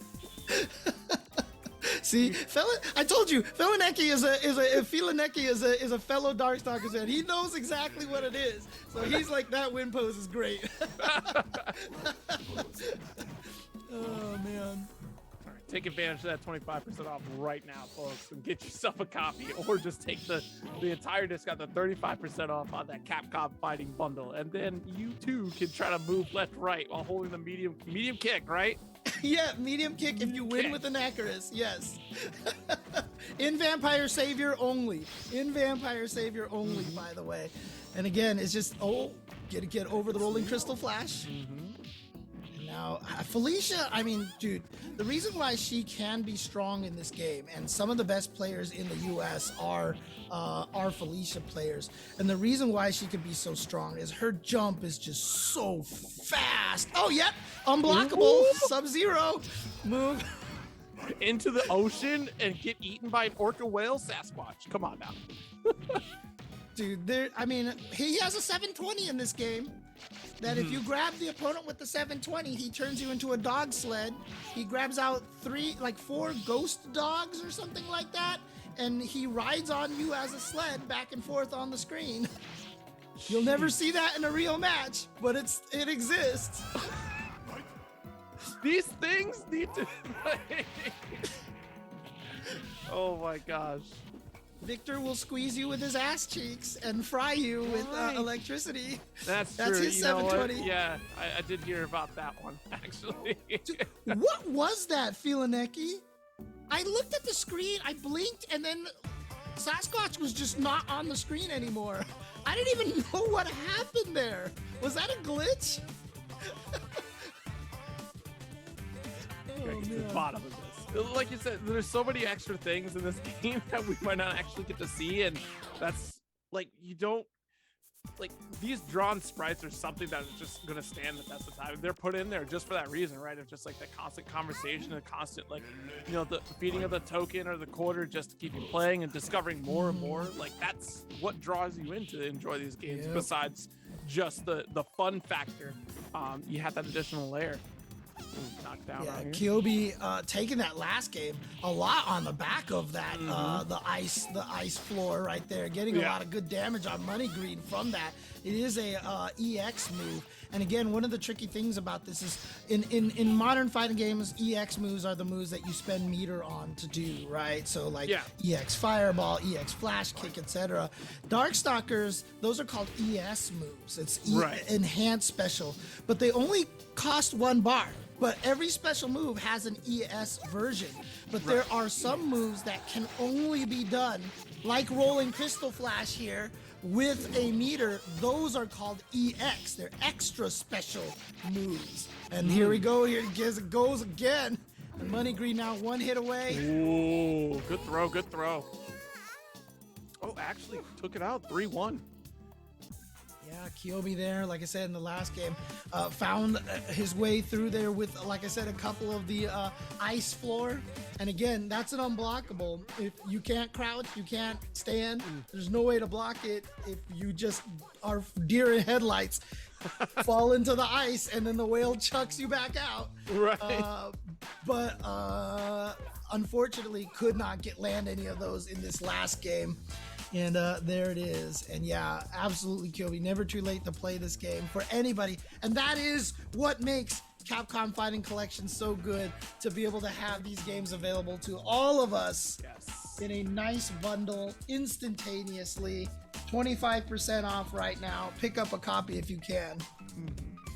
Yeah, absolutely. And of course, that 35% off on the Capcom Fighting Bundle. If you don't already have the Street Fighter 30th Anniversary Collection, that's a great way to pick it up, because you get the Capcom Fighting Collection and the Street Fighter 30th Collection. So you can have the entirety of not only Darkstalker series, you will get the entire collection of the Street Fighter series as well. So 2 entire franchises, 1 complete package here, and it's on sale right now. So definitely get at it. It's going to be available on all the platforms below: the PlayStation, the Xbox, Switch, and even Steam. Look, I'm just telling you, Mikey, when you say that a move isn't bad, but then give the reason why there's 0 reason to use it, it's pretty bad. That's pretty rough. Yeah. Move's not bad, but there's no reason to use it. Okay, wait. Wait, are we actually spinning? Yeah, because there's an off chance that there might be another game. There could be. Maybe we hit the line. There's something. Watch. It's like, and now we're playing Rival Schools. Oh my God! I can't believe Red Earth was picked out of all the games on that wheel. No way. Yeah, a very, very slim chance that Red Earth would even appear at all in anyone's home. Frankly, this is the only time you'll ever get it in your home right now. You pick up the Capcom Fighting Collection. Now, I don't know if Vi can tell us this or not, Are we gonna give them the level 30 code for all the characters so that you have the maximum moves for everybody? Because I think if you're at like level 0, you just don't even have most of your special moves, right? Most of your specials are gone. The codes are allowed. Codes are allowed, yeah. The codes are allowed, but are we giving them to the players if they don't know them? They asked in Discord. They asked in Discord, so it's up to them. Okay. This is your chance to Google it right now. Otherwise, you don't have anything. The concept of this game is insane. So, like, you're supposed to go to the arcade, play the arcade mode, and level up as you beat the bosses of the game. And then by the end of your run, you're going to get a password, which is going to save your level for the next time you come back and try again and level up. So if somebody wants to play you, you have to know your password. If you don't know your password, imagine. Just Joe Blow pulls up level 32 and you're level 1. And you're seeing moves you ain't never seen before in your life. You're going to be in for a bad time. Yeah, but again, you know, just as a little bit of history for Red Earth, this is Capcom's first CPS3 video game. This is what they designed before they did Street Fighter 3 as to teach them what they can do with the system. And that's why the game, I mean, when you look at Capcom Fighting Jam, the animations for the characters are butchered in that game. Like, compared to how they look here in the actual game, the graphics are beautiful in this game. Yeah. And it was this, and then the Street Fighter 3 series and JoJo's, if I'm not mistaken, were like the main fighting games that they built on CPS3. But again, this was supposed to be the next platform. And this was an interesting transition period because even SNK fell into this because they got a new piece of hardware. They finally did like Neo Geo Battle Coliseum, KOF 11, and all these things like this. But this was the transition to 3D graphics. This was basically when that was happening. And it got to a point, people who are as old as I am and or around during this time, you would release a game like Alpha 3 at home, and it was like arcade perfect. And Alpha 3 is a great video game, and every magazine that would review it would be like, this game is fun, but it looks so archaic because they're using these super old sprites. Like, what's wrong with these guys? Like, this is like so outdated at this point. It's so ugly. And then you look at like Final Fantasy 7 and you're like, what? You're like, what? How did you call Alpha 3 ugly? Yeah, you know what? We got mixed, okay? It was the trailer of Final Fantasy 7. We saw those graphics. This is amazing. Next level. And then we got the games. Okay, you know what? All right. We made a mistake here. So here we go. Red Earth. Warzard. And again, only 4 playable characters here. Only 4 playable characters on this. And all the other characters like Hauser, like Newell, and those guys that you ran into in Capcom Fighting Jam, they are all the boss characters. And basically, you use one of these characters and you just fight all the bosses. Now, what were some people saying? What, Leo, I think, is the character that's like clearly the most broken character in the game or something like that. I can't remember which one it was. I know for sure Kenji's the worst. And that's because he's weak to ice. And no other character has an elemental weakness. So... Yeah, but again, you know, this character here, like, you'll see her in random artwork. I think, like, in some of the Capcom backgrounds, there's characters like that look like her. She was definitely in there in Puzzle Fighter and stuff, but this is the only game she's ever been in. This is literally it right here. Yeah. To think, like, gosh, like, I'm so just flabbergasted that I don't recall ever seeing one of these captains out there. And just to understand how this game works, it's so... Really, I'm grateful that it's in the Capcom Fighting Collection to understand, like, where Hauser came from. Just like, okay, cool, like, I understand this character now because I saw you Capcom Fighting Evolution. I had no idea where the dinosaur came from, but I knew. Yeah, literally, I have never seen this game live anywhere. And I'm in Southern California, and I've been to, like, Golf Lands, and we got a lot of these games as, like, betas and stuff like that. I mean, you know, even at UCLA, we got all the newest games. We never got a Warzard or a Red Earth, and, you know, it's weird. Like, I don't know why we never got this game, you know? It's a crazy fighting RPG. No, I don't know about that. What are you talking about? Oh, it was at Arcade Infinity, huh? Like literally, I've only been to Arcade Infinity like 4 times. It's really a shame. One of the classic arcades here in Southern California, and I've only been there like 3 or 4 times. Oh wow. Good area. I think one of the times I was there, Mike Lee will even remember. Oh man. Gosh. I just got excited anytime like there was a Street Fighter cabinet at like any of the like putt-putts that I would go to, or like just like before I would go to a go-kart place, there would be the arcade right there. Like, thank goodness I'm in a solid place. But you know, being in the Midwest, few and far between. So like the arcade era was so different for me just simply because they were so spread apart. So like it's so interesting to hear the story of like the East Coast, West Coast, like arcade scenes. Oh in general. yeah. Like, I mean, one of my favorite stories on that East Coast, West Coast stuff is CVS2. CVS2 was 2 completely different fighting games because we didn't have a lot of the crossover. And so there was Eddie Lee CVS2 and there was Alex Valle CVS2. Alex Valle CVS2 was end groove, run low jab, run low jab, run low jab. And then Eddie Lee CVS2 was use Vega and run away from everyone, and use Mai and run away from everybody. It was really 2 very distinct styles. It was really interesting. No cell phone video, no camcorder video, no Justin TV. It was all word of mouth again. What was it? You had to dial a phone real quick and say, hey, listen here. This guy Valle all the way out in California. They know what they're doing. I mean, that's the reason why I'm like, I love Vampire Savior, but I'm bad at it because I beat all my friends and I was really good at the game. We didn't see any of the Japanese footage. Yeah? I didn't know I was playing the game completely wrong. Jeez. Man. Everyone's blessed today. Look, everyone who has Red Earth in their hands today, right now, you're blessed because we've figured this game out already, or someone else has actually. Someone who has actually seen the cabinet has figured this game out. And here we are. You have access to all the passwords, able to play all the characters at level 32. Or, you know what? Go for it. Go. I challenge you to run through the arcade starting at level 1 in Red Earth. Good luck. That's what I'm going to do. 100% that's what I'm going to do when I finally play this on stream. I'm just going to start at level 1 and go. I'm going to try to level up all the way. I want the full Red Earth, 1-player experience. It's a trip. I can tell you what, it's a trip. Oh, man. Okay, so my link is dipping and zooming. Interesting. I wasn't even aware that, maybe it's a My Ling thing, but I wasn't even aware that this game had like chain combos like that.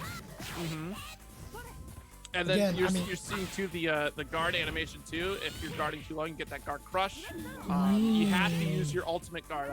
That's the one I got mixed on in Cyberbots. You have ultimate guard here, where if you're not doing that, you're going to get hurt for it. It's like Alpha Power in this game. So. That was in Capcom Fighting Evolution. They gave them that ultimate guarding thing. Yeah. Oh, every character has multiple endings, huh? Interesting. Okay. Ooh. That I did not know. That's fun. Yeah, well, Hokuto definitely looking like he knows what he's doing in this game here. Coming out here and getting this 2-0 start over Battle Athletes. Like, where's my puzzle fighter? I want my puzzle fighter back here. Oh boy. Yeah, and this is winners finals too. So everyone who is still left in the bracket, you're in the money here. Now it's all about fighting for that position. Who's going to get the best of the pot right now? The characters. Let's see here. Interesting enough, Battle Athlete has tried multiple characters here. Started with the My Ling Mirror, and then went to Tessa. Sticking with the Tessa, it looks like is what it's going to be. Yeah, gotta get the password in. Make sure it's right. Don't screw it up. Yeah. Password. Okay. Yo, just remember password. Before memory cards, we had passwords. This is insane. Dude, do you remember like when we had to write passwords down for games like River City Ransom on the NES? The passwords were like 7,000 letters long, and there was like 7 bazillion options, like symbols and stuff. And when you wrote them down on paper, you had to like put notes like this could be a 0 or an O, you know. Mega Man got me because they're like, here, we're gonna put enemies into the password. I'm like, thanks. Like I gotta draw on my little scratch paper, like, okay, so that's a metal, and oh god, like what's the rest? Gotta bust out the graph paper. Yeah, goodness. First knockdown here, and not any utilization of the orbs here. The ice orb is actually really good in this game. Yeah, and Mars Nadesco fan. I'm not sure how that's pronounced, but for sure. I mean, when Street Fighter 3 came out, the graphics for that game was just, I mean, like I said, it was unheard of. Yeah. How beautiful the sprite animations in those games were. But like I said, it's so like literally Street Fighter 3 is like one of the prettiest fighting games out there. Some of the best sprite work that you'll ever see. But because we were moving into that 3D era, it just didn't have the appreciation. You know, it was like So weird. It is weird. It is weird. Now, obviously, today we see something like Tekken 8, and it's like, holy crap! But still, yeah. Like to this day, like if you go back in history and look at the older games, like because we said this earlier too, like these games still stand the test of time as far as their visual quality. They're not out of place. They still look just as good as they did back in the day. But I mean, like even still, like we've had the instance with other games. Like I think about like Wind Waker when that first came out, we all freaked out. Like, oh gosh, like that's not my Zelda. And nowadays, you know what? This actually looks really good. Like what were we thinking? So like looking back on Street Fighter 3, like just the way cloth flows in those sprites and the way how like just the extreme detail in those animations for Street Fighter 3, and still to this day it looks fantastic. And now trying to recapture that in a 3D sense, like just seeing how it all, like I think about other engines that are running in the cell shaded style, like especially what Street Fighter 6 is looking like right now. And you know what, before you get to Street Fighter 6, you had to go through the entirety of the Street Fighter series to get there, and that's in the Capcom Fighting bundle. So Street Fighter 30th Anniversary Collection, if you want to get a little taste of what we're talking about, to see the evolution of sprite animation throughout the decades, that's the way to do it. And even still, Capcom Fighting Collection, another great tell. Darkstalkers, all 5 games are in I'm going to be able to say Darkstalkers before the night is over. Like, why am I? Jeez Louise. Again, I mean, like I said, the only reason why I say that I think Street Fighter 3 has one of the best sprite works ever is because even on CPS2, I think Vampire Savior has the best sprite work.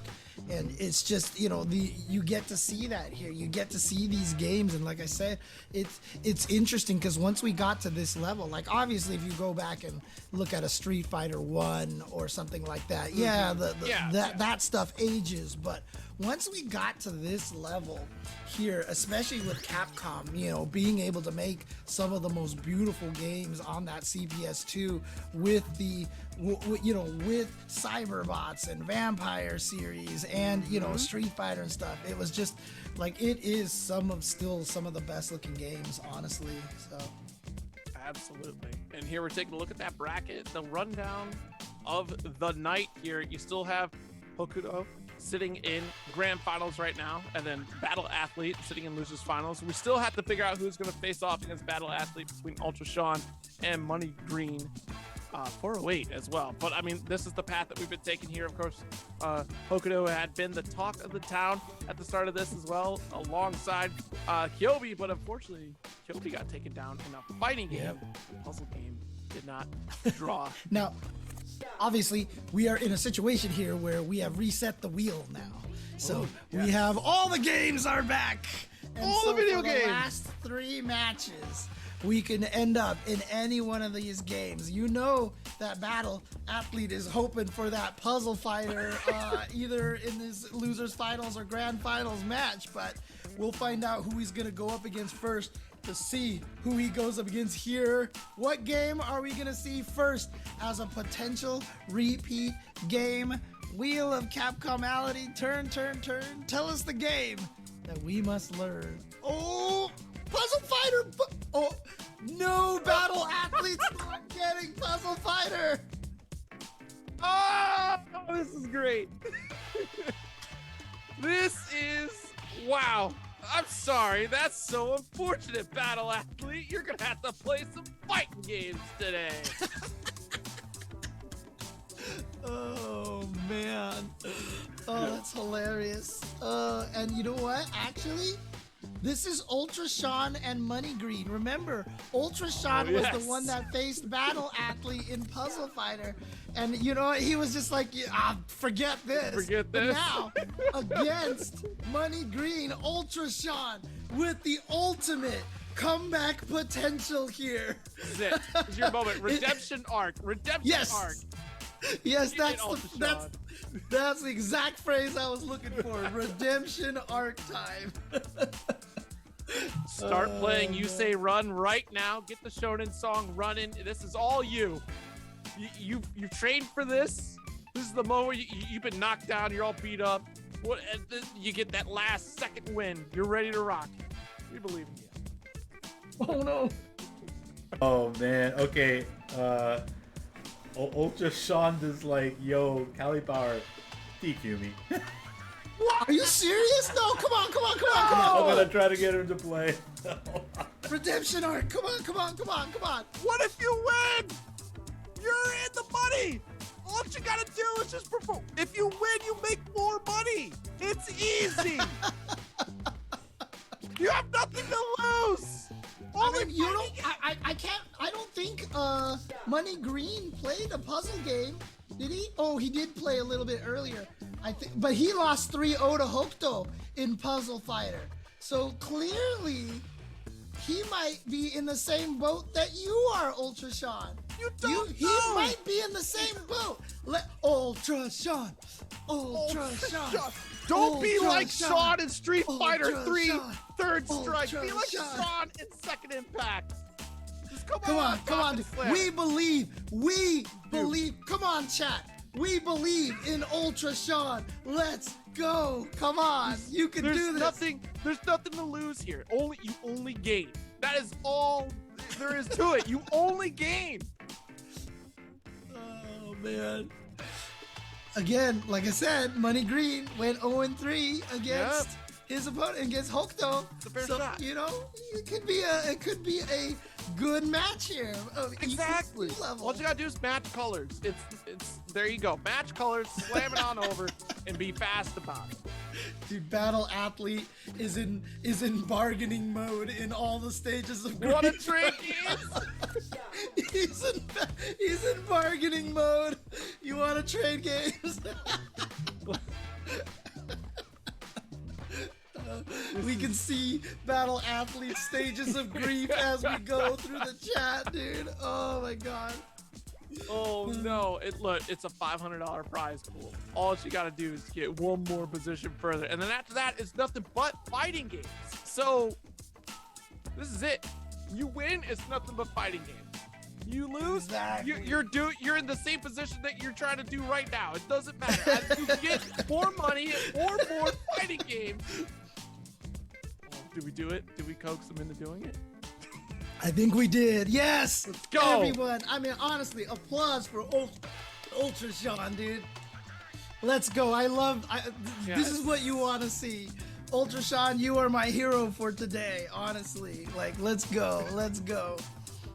Look, it's okay. It's all in good sportsmanship. It's good fun. We're all enjoying it here. I believe in you. Pick Ken. Yeah, pick Ken. You don't have to pick Dan. He's gonna pick Dan. Said he would. He's just gonna do the Dan. Oh no. Okay. Now, I have seen high-level Puzzle Fighter players do some really goofy things with Dan, man. Okay, already. Ooh, I don't know about that one there. Could have taken out at least 4 of the blues. Sent some junk over. Yeah, I mean, well, again, that's one of the dangerous things. But, however, the way that Dan players do try to win in this game is they do try to send a decent chunk over, and then what they're hoping is that they force the opponent to break those red gems to send stuff to his side that he can counter with a lot of damage over here. So, for example, if Oh yeah, that's not gonna work over there, unfortunately. But like, if he was close to a diamond, he could have diamond tricked, you know, in response, etc., etc. But yeah, Ultra Sean is giving it the old college try with the Dan.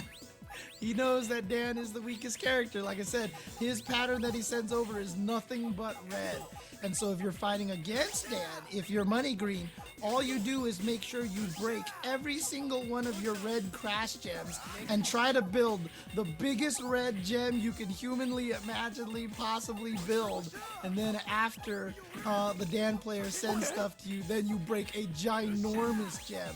See, right now, Money Green is going to break a medium-sized gem, and that's probably not going to be what he wants. That's a good grip of gems being sent over. We have the yellow set up right now on the side of Ultra Sean here. There we go. Ooh. Maybe could have set up on the other side right there to get rid of that other set of yellows instead, but the diamond. Okay, good thread of red right here, but we need to look what you got. Okay. Ultra Sean right now, trying his best to stay alive here. He's got all that yellow available to break over there if he could just get a yellow crash gem. But there's a good red crash gem. Yeah, if he drops it there. Oh no, but see, it broke right away. He had to split the crash gem away from the red one. So that way he could have saved it for the timer. But there it is, the yellow, yes. There we go. Look at that big chunk draining over there. Yeah. But again, all red, and you'll see what happens in 5 count, especially with Money Green dropping that red there. But actually, it's not going to be that bad because he's going to break the bottom there, but column 4 too full over there on Ultra Sean's side, so going to take him down over there. So that's one game here to Money Green. Well, we see the work going, right? You know, the gears are turning for Ultra Sean. No, actually, Jimmy, it's the exact opposite for Battle Athlete because there's no more Puzzle Fighter after this. And he's in Losers Finals and Winners Finals. He wanted to save this game for then, and he's not going to get it, unfortunately, because we're going to spin the wheel again in the next round. So yeah, what definitely makes this game really interesting is the idea that if you know what the opponent's character can send to you, you can build against them really well. And I don't even think Capcom knew the potency of that kind of strategy because honestly, you know, if they did, there's no way they would have given Ryu the pattern that he had. Because like I said, I mean, although it's rare to find a game where Ryu is worse than Ken, it's even rarer to find a game where Ryu is like clearly the worst character in the game. And that is this situation here for Puzzle Fighter. We got a diamond here. Do we spend our red? We do. Like wait a minute. The diamond. No! Ah! And you know what? 99! That's so important because Money was big chilling. Money saw what was going on over there on Ultra Sean's board. Said, actually, let me wait for this diamond real quick here. Go on ahead, send that over. And actually, that's a great question, Battle Athlete. Now, obviously, HD Remix for Puzzle Fighter did rebalance it a little bit more. And was it, like, I know people have said good things about the balance. Is it one that if you are a high-level Puzzle Fighter player, is that the version of the game that you actually prefer playing these days? Is it? Would you rather play that one because it won't be just a Ken mirror match kind of thing? Right. It's a really interesting question. I completely forgot they did a Puzzle Fighter HD remix. Yep, on 360. On the That's 360. Right. Yeah. Set up once again on red. Wait, Vi, you didn't lose the Frank, did you? You didn't lose the Shingen, did you? no. Unfortunate timing here. Oh, that's still a lot. That's good. Well, not that much. Again, no diamond trick. Yep. Oh, that was a long time ago. That was a long time ago, Valle. Oh, that's right. They put hard drop in the game. I forgot about that. Yeah. So that does change the game a little more than just a gem pattern. Oh boy, 5. Don't drop that. Oh no, that was not the way that you wanted to do it. And he accidentally clogged the 4th column. It's Ultra Sean getting around on the board. Here we go. Here we go. See, look at this, Ultra Sean. You're in there. Let's go.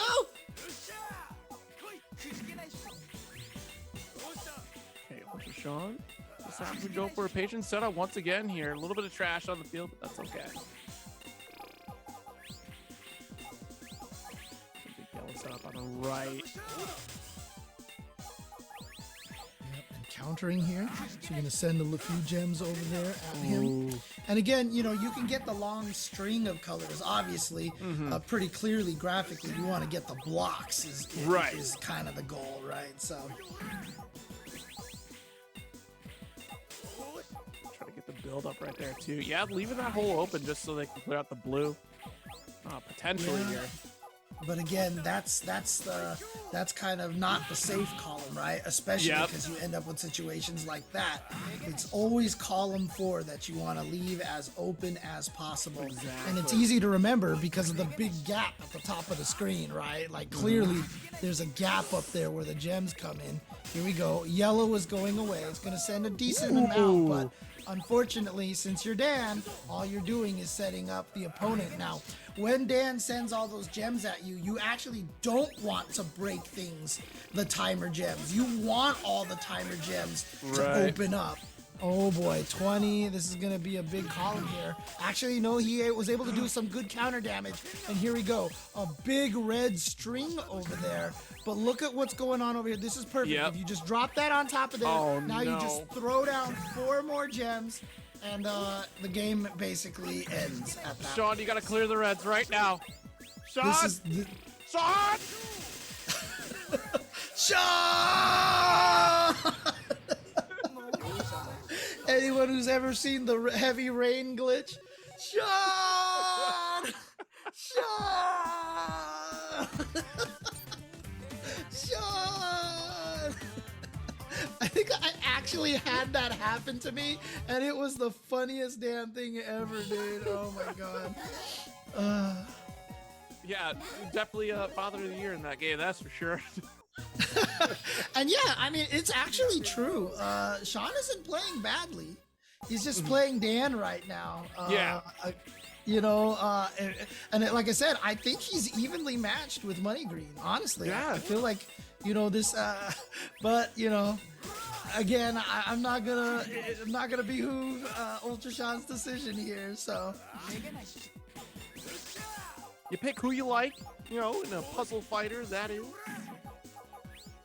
Yeah, I mean, clearly, again, Ken is the best character in this game just because of the pattern that he chose. Like I said, Capcom probably had no idea the depth of the game they were creating when they made this game. And it's interesting, like, a lot of people don't realize that that's kind of how video games were made. Like, really, a lot of it, I mean, we were talking about the cancelability, you know, creating some of the most fun parts of Street Fighter 2.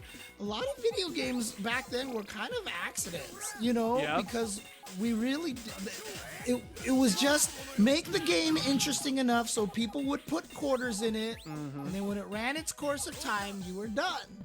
But nowadays, like, it's so much of a different environment. Like, if you make a versus puzzle game like this, you're going to give it online, and you're going to want to make sure it's balanced. You're going to play test it and do all these things. Like I said, I'm sure Capcom was not aware of the depth that this game would have, and that it did end up producing. Like I said, there's no way they would have given Ryu that column pattern if they knew exactly how deep this game went. Yeah, and that's the thing too. Like, we're so used to in this era of game development, where if something is blatantly wrong, then it eventually gets a patch or some sort of update. But then you look at you had just Street Fighter 2 and then Super Street Fighter 2 and so on and so on. Those are just full game releases. Either you just had to put up with it until potentially another version came out, or it is what it is at that point. So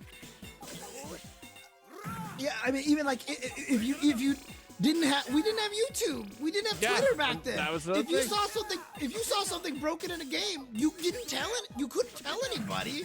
It's like the developer didn't know. Yeah, they would never have known unless and esports wasn't on the scale that it is now right back then. Or just even just competitive gaming in general was not. Yeah. I mean, what the best example of competitive gaming was the Wizard and and you saw the Wizard and you're like, that'll never happen in real life, dude. Yeah, I mean, when people ask what esports or what the FGC was like during Street Fighter 2 days, my response to them is always, what esports? What FGC? Yeah. Well, I mean, look at all the lengths they had to go to get Daigo out for Alpha against Valle, right? Like, that was just a crazy undertaking alone, so.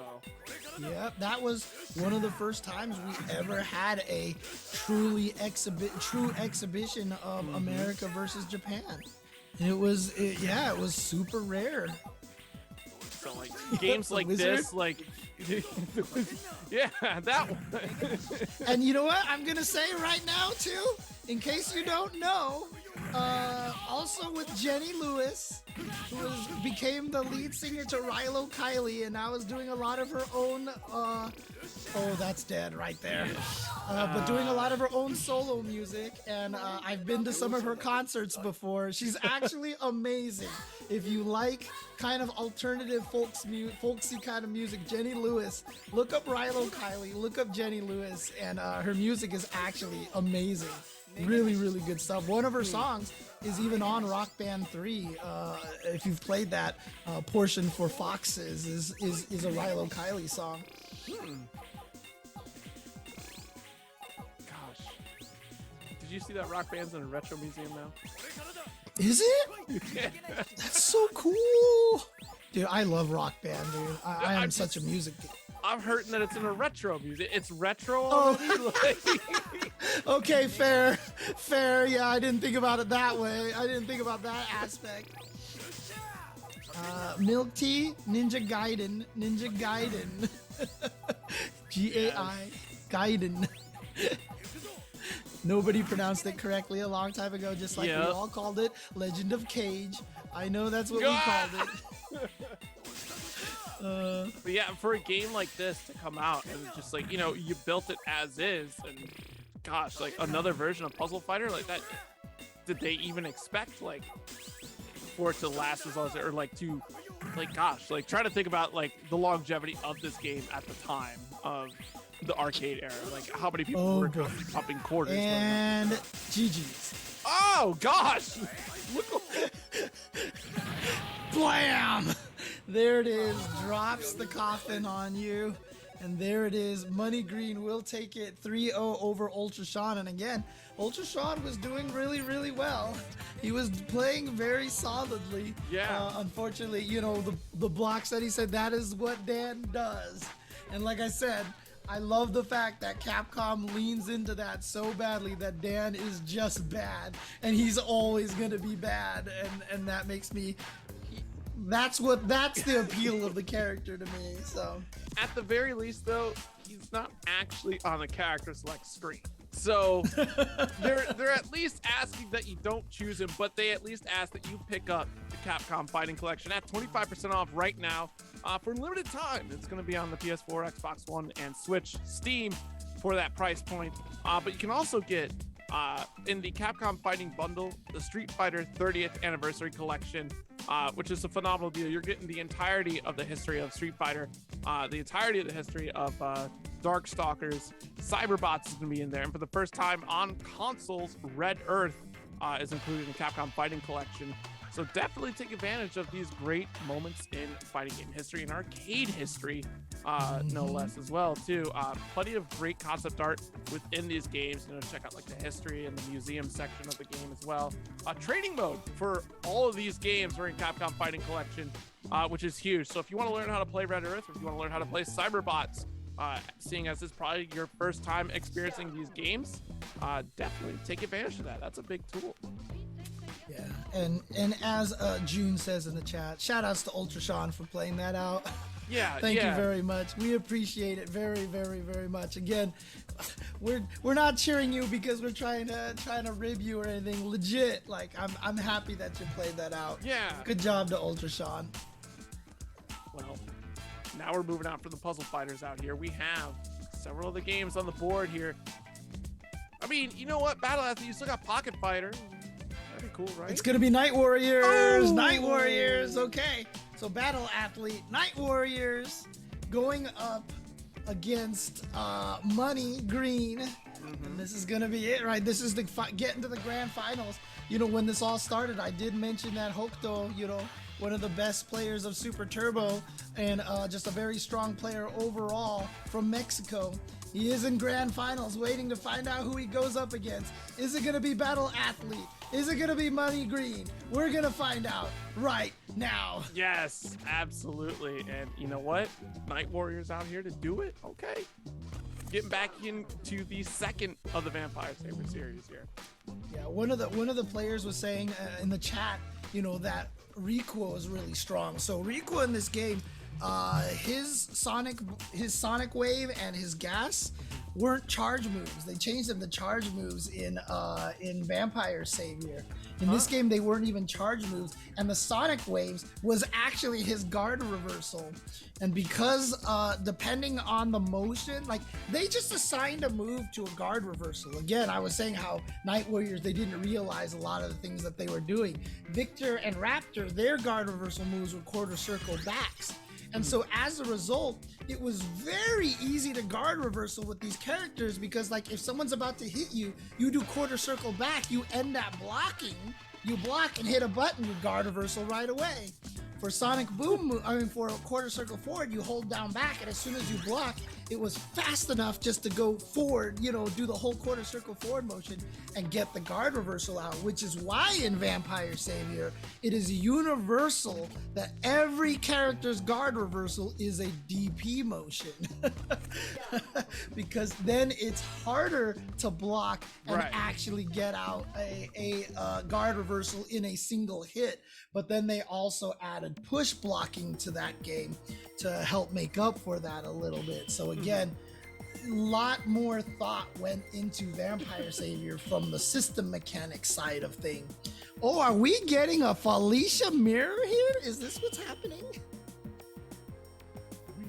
Might Oh, be. cool. It's crazy. Go ahead. I was gonna say it's crazy to think about too. Like over the course of each version of the game, imagine your character completely changes in like input direction or just like input in general. That's insane to think because like you're gonna sit down and this is prior to like the internet letting you know or like a patch note being released. You sit down on the next iteration of Vampire Savior, and you're no longer you're not like a normal input character. You're a charge character at that point. Like. The shock and awe I would feel, the betrayal. Like, yeah, I'm a master of this game, I assure you. And then I sit down and look like a complete fool. Hey, look, that's how I felt with Taukaka going from the first Blaze Blue game to the second Blaze Blue game. Because her combo starter was this move that was a sweep in the first game, and that's how you linked into the juggles. And then it no longer knocked down in the second one. And I was just like, what is happening here? Good Lord. And I'm glad that Battle Athlete and Money Green are playing two extremely different colored Felicias. Yes. This is not confusing at all. Very clear. Okay, Battle Athlete is the pure white Felicia. Money Green is the darker Felicia. Okay, got it.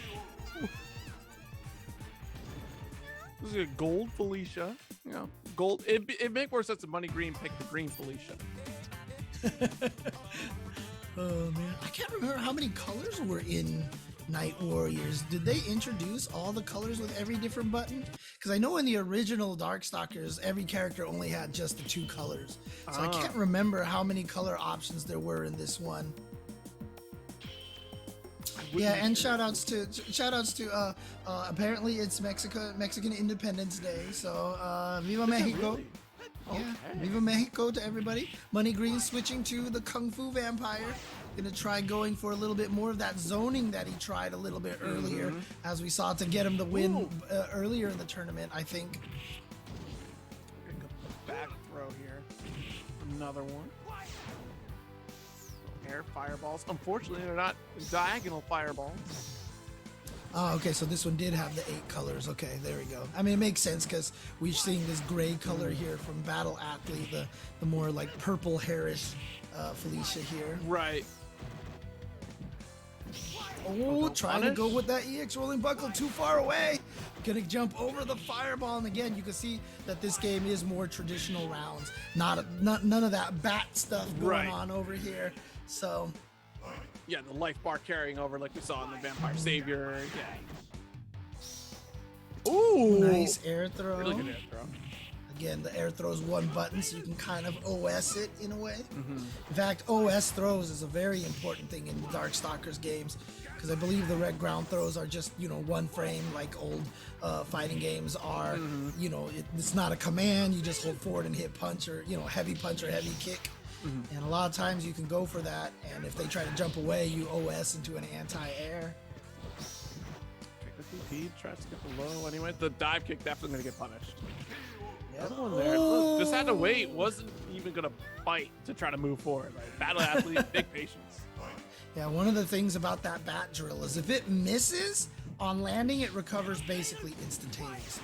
So, if you're a Dimitri player and you do the drill and it misses, make sure you take it. If the opponent's not already there on you, take advantage of that getaway. One of the nice things about Dimitri is that forward dash and back dash have the disappearance and can create the diagonal uppercut. Dimitri can actually turtle pretty decently by back dashing into the corner, and if the opponent comes up, you do the diagonal DP. Yep. Messed up that character. Ooh, good throw here. Fireball at that range. Gotta be careful. I wonder if that was DP attempt. And I don't think Money Green even knows that they could do the dash DP as well with this character. They've only been doing just regular fireball, or just the traditional DP, which is the vertical. Alrighty, looks like Battle Athlete, even though he does not have Puzzle Fighter available to him, he's like, it's okay. I'm still gonna dude, if he gets in the grand finals against Hokuto, and we get Hyper Street Fighter 2, I'm just gonna call Battle Athlete like the most unfortunate human on the planet, dude. Oh, man. No coaching. Well, you shouldn't have the commentary on while you're fighting. You gotta focus, Battle Athlete.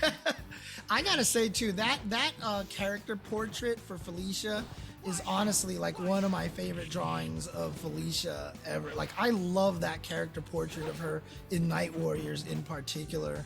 It's just such a nice, again, the artwork in this game is just so dynamic. It's absolutely clean to look at, and just especially how it quickly animates too. Like, it's really clean. It just has such a unique style. Just Felicia in particular, just the way she animates. Yeah.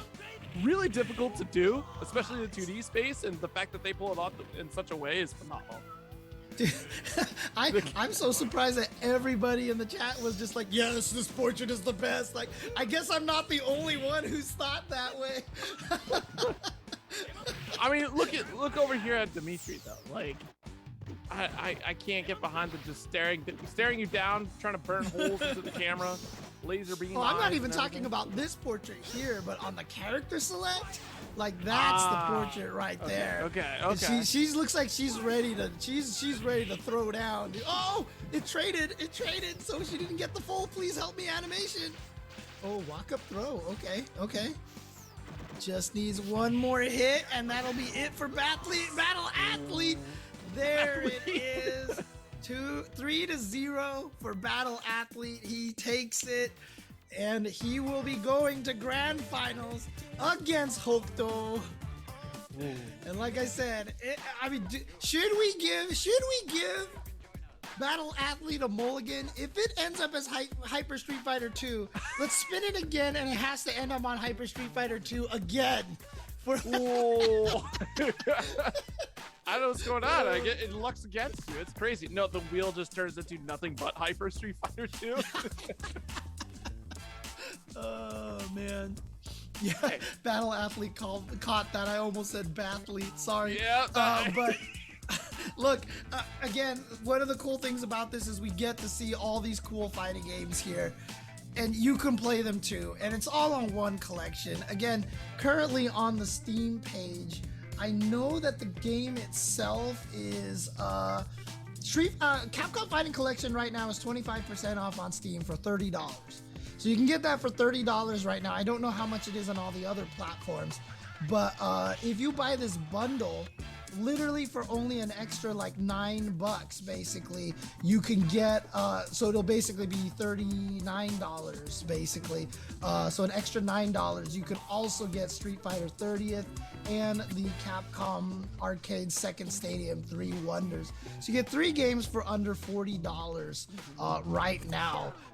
Again, I'm not aware of the price on all the other platforms, but it is a sale going on all of the platforms. So whichever one that you favor the most, definitely check it out. I mean, Nintendo Switch, being able to take all these games on the go with you as well.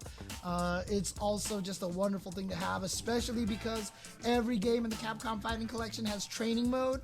So you got training mode goodness wherever you go on the Switch. The Switch is my favorite training mode system because I get to use it on airplanes. I get to use it while lying in bed, etc., etc. It's great. It's wonderful. So check that out if you have a chance. Yeah, and I'm just double checking, even on the eShop, for $30 as well for Capcom Fighting Collection. Ah, so, I mean, you can pick it up on the Switch right there. I believe this is part of the Tokyo Game Show sale as well, too. So, getting into it, we have one more game, potentially one more. Could be 2, right? If there's a reset, like, what do? We spin the wheel again? May as well. Let's spin it right now. Let's find out what we get. Last time, Wheel of Capcomality. Turn, turn, turn. Tell us the game that we will learn. It's vampires.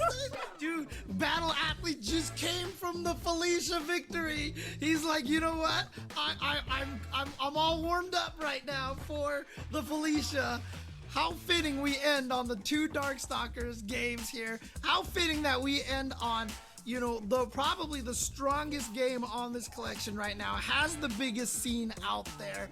There are so many people still playing this game all over the United States and NA region. So it seems right that we're gonna end it on some Vampire Savior. It is definitely fitting because, first and foremost, the Capcom Fighting Collection is bringing back a lot of games that were very nearly just lost to time simply because they were stuck on arcade hardware alone. When you're thinking about Red Earth, and you're thinking about Cyberbots, which is left on Dreamcast as well too, and being able to move forward with Vampire Savior here, once again, like the entirety of the collection available here in this Capcom Fighting Collection is huge. So yes, I can't think of a better way to continue to celebrate the history of fighting games and Capcom's fighting games alone, with ending tonight potentially with just Vampire Savior. So good luck to you, Battle Athlete. Let's see how you got against Hokuto.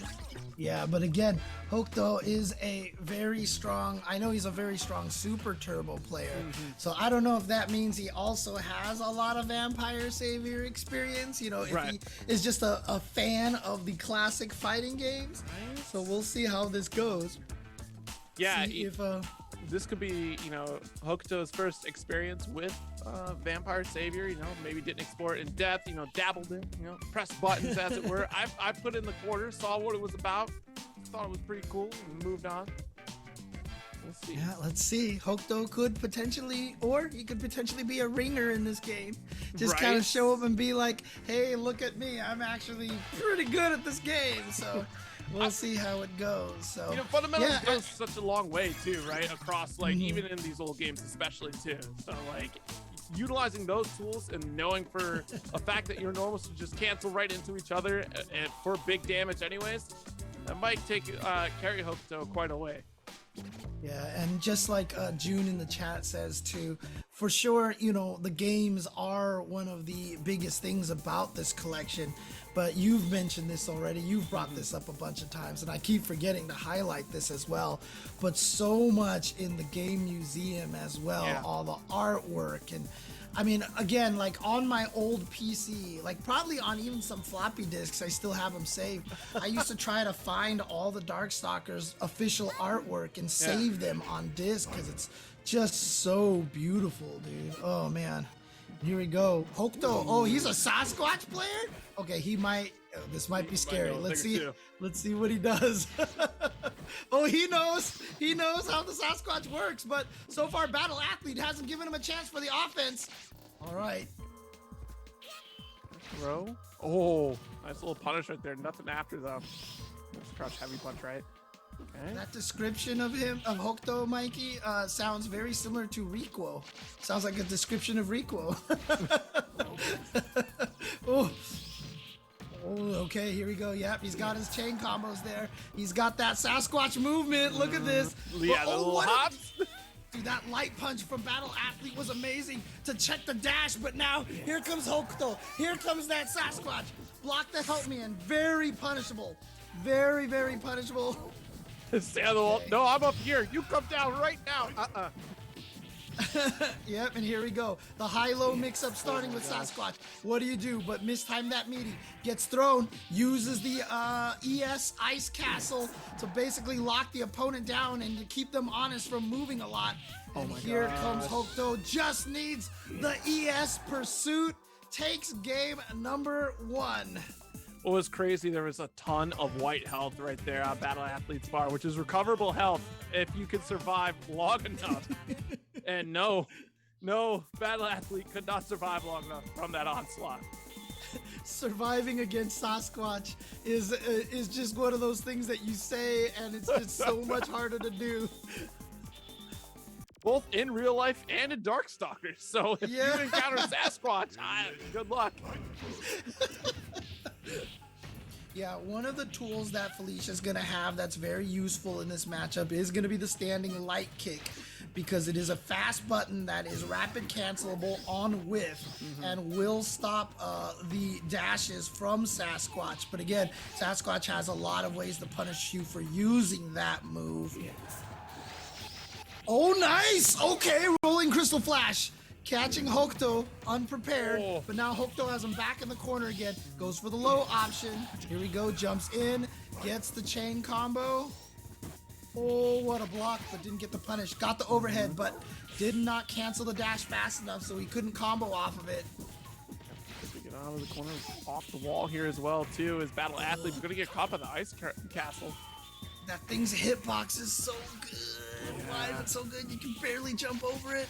And again, you see Hokuto with the execution error, unable to cancel the dash properly. Canceling the dash is one of the most fundamental parts of that. You'll see Hokuto do it a bunch of times where you see Sasquatch dash and then just immediately fall.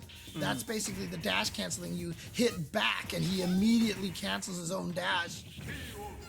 There we go. Hokuto 2-0. And at this point in time, Hokuto, using one of the top tier characters in this game, looking poised to take this. I felt like he definitely had a lot of potential to be the favorite of this tournament, just looking at the names. And here he is, trying to win a lion's share of that prize pool. Can he do it? Or is Battle Athlete have it in him to be able to prevent this? He's gonna go Felicia one last time. Locked in at this point, so you got to run it all with Felicia here. And it started out great in that first game. It seemed like Battle Athlete could kind of hold their own, but very quickly Hokuto was absolutely closing the gap, piling on the damage as well. And yeah, Battle Athlete, like you were mentioning earlier, using stand light kick to stop this approach was actually getting a lot of mileage, but it did not have the damage output. Like, wasn't canceling their chain combos, and unfortunately, like, I don't know too many normals that would have been able to extend after the light kick, right? You could have gone right into the medium kick after. I mean, a lot of times you're just trying to use that to hit him out of the air. I do like the heavy kick usage that he's using right now to stop a lot of the forward movement, just because it's so active, because it's 2 very long hits, so it covers a lot of space. The danger is that if Hokuto decides to do a regular jump, he might just make it right over that heavy kick and punish there. Yeah, Battle Athlete definitely has his chain combos down a little bit. Gets in there before he can get the ice castle out. Blocks it in time this time. Off the wall, out of the corner. Oh no, the throw. They're still very close. Able to block. Okay. Jump in. Not able to get the confirm though. Oh, push blocks here from Hokuto as well. There it is again. Oh, it traded. Otherwise, that would have taken the first bat. But as a result, Hokuto is still going to take the first bat. But you don't gain the health back. Tries to go for a tick throw. Doesn't work. Battle Athlete still in this. Oh, get scooped. This is a bad position to be in here for Battle. Out of there. Out of there. Wall jumps. Oh, look at that. Good string. Good string. 4 hits. Yes, we'll take it. Oh, nice. Crouch heavy punch. Anti-air. What a call out. Okay, a couple rolls. Able to roll right through Hokuto. Oh, no. Here he comes. Sasquatch. Oh, he jumped over it with the wall jump. Oh, no. Rolls into it this time. Got Hokuto into the corner. But again, the ice castle, so close to chip now. But please help me. Oh my gosh, he just needs one more good, solid hit. But but he gained some life back from the White Hound. But the air throw, he's still alive because he tanked it. Not gonna die by chip. Oh no! What a scramble in the last few moments here. 9 seconds left on the clock. Hokuto still coming out on top, and Battle Athlete was just fighting for their life, tooth and nail. I mean, even a couple times, Battle only had a pixel of health and nothing but white health left over to recover, and my goodness, a hard-fought victory here at the end for Hokuto. Unfortunately, Battle Athlete taking second place. Hokuto running away with $250 for taking first place tonight, so that's a good grip of cash right here for joining in this mystery tournament. What a great ending to that match over there. It was so close. Battle Athlete was like, no, I will not go down quietly. But Hokuto is able to take it once again, playing from Mexico. And again, shout outs to Mexico. Happy Independence Day for everybody there. But again, I mean, what better day for him to win this tournament, represent, and show once again the strength of the players from that area. You know, this is what rollback netcode brings us. It's great, and I love it.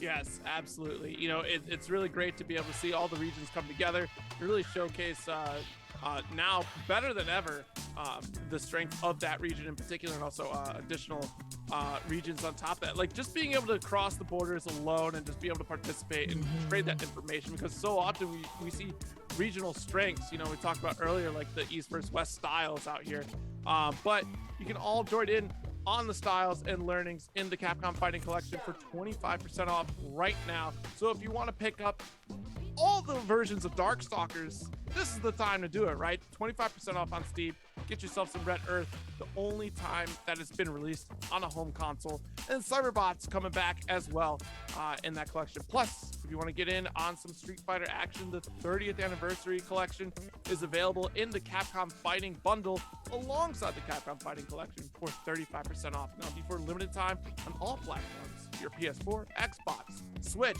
even on Steam. So definitely pick it up if you want to participate in next week's event. I mean, hey, here's how you're going to be able to do it, right? You know, get that sale going, get another shot at another $500 pop bonus. And I see, you know, June in the chat saying, you know, he's like, not gonna lie, this has made me want to learn to play better here. I mean, if it's something like Vampire Savior that you're particularly interested in, hit me up on Twitter, or I'll be able to direct you to the right people on Twitter, because the Vampire Savior community, again, the reason why I was saying it was fitting to close out on that game, like I said, probably out of all the games on this collection, does have the biggest scene and has a lot of people, and you know what, they are just chomping at the bit for more people to come and play this extremely beautiful game and this extremely wonderful game. So again, there's a lot of people out there, the Vampire Savior community, they're loyal, they've been playing for over a decade. They are really, really into this game, and they are so willing to help people learn, train them, give them resources, etc., etc. I think it's so much. again, it's a fun game. It's a brutal game. Don't get me wrong, but it's fun for sure. It's absolutely a lot of fun too. And you're right. Yeah, that community has been absolutely tremendous. Miss those folks out there. You know, just being able to go see them out at events. I remember Mackay World Cup being another big stop for VSAV anyways too. So that's like definitely a good charm out there. You know, they're definitely really welcoming to new players as well. So definitely reach out for sure to get more VSAP in there. I mean, this is one of the better opportunities to do it simply because of rollback and this collection, right? So. Yeah, and again, Vi can correct me if I'm wrong, but I mean, we're running this back again next week, right? Are we doing another mystery tournament next week, if I'm not mistaken? Absolutely. More money, more prizes. Oh, yeah. Whoa. So if this is something that you're enjoying and you might want to jump in here to give it a little bit of a shot yourself and come and play in the event next week, sign up before it's too late. Yes, absolutely. But it's been great hanging out here with all of you, appreciating the classic fighting games of yore. But that's going to do it here for us, James. It's been a real pleasure hanging out with you, talking about and learning so much about these games too. Like, this has been a real treat. So thank you for that. I'm going to try to play some Cyberbots. I'm going to learn this game before next week. So. Everyone plays Cyberbots. It's great. But thank you guys for tuning in. Like I said, next week we're running it back. So definitely check it out there. Same channel, same day of the week. Make sure you don't miss it. Follow Level Up Live over here. And yeah, we'll see you for some more retro games next week. Absolutely. Later days.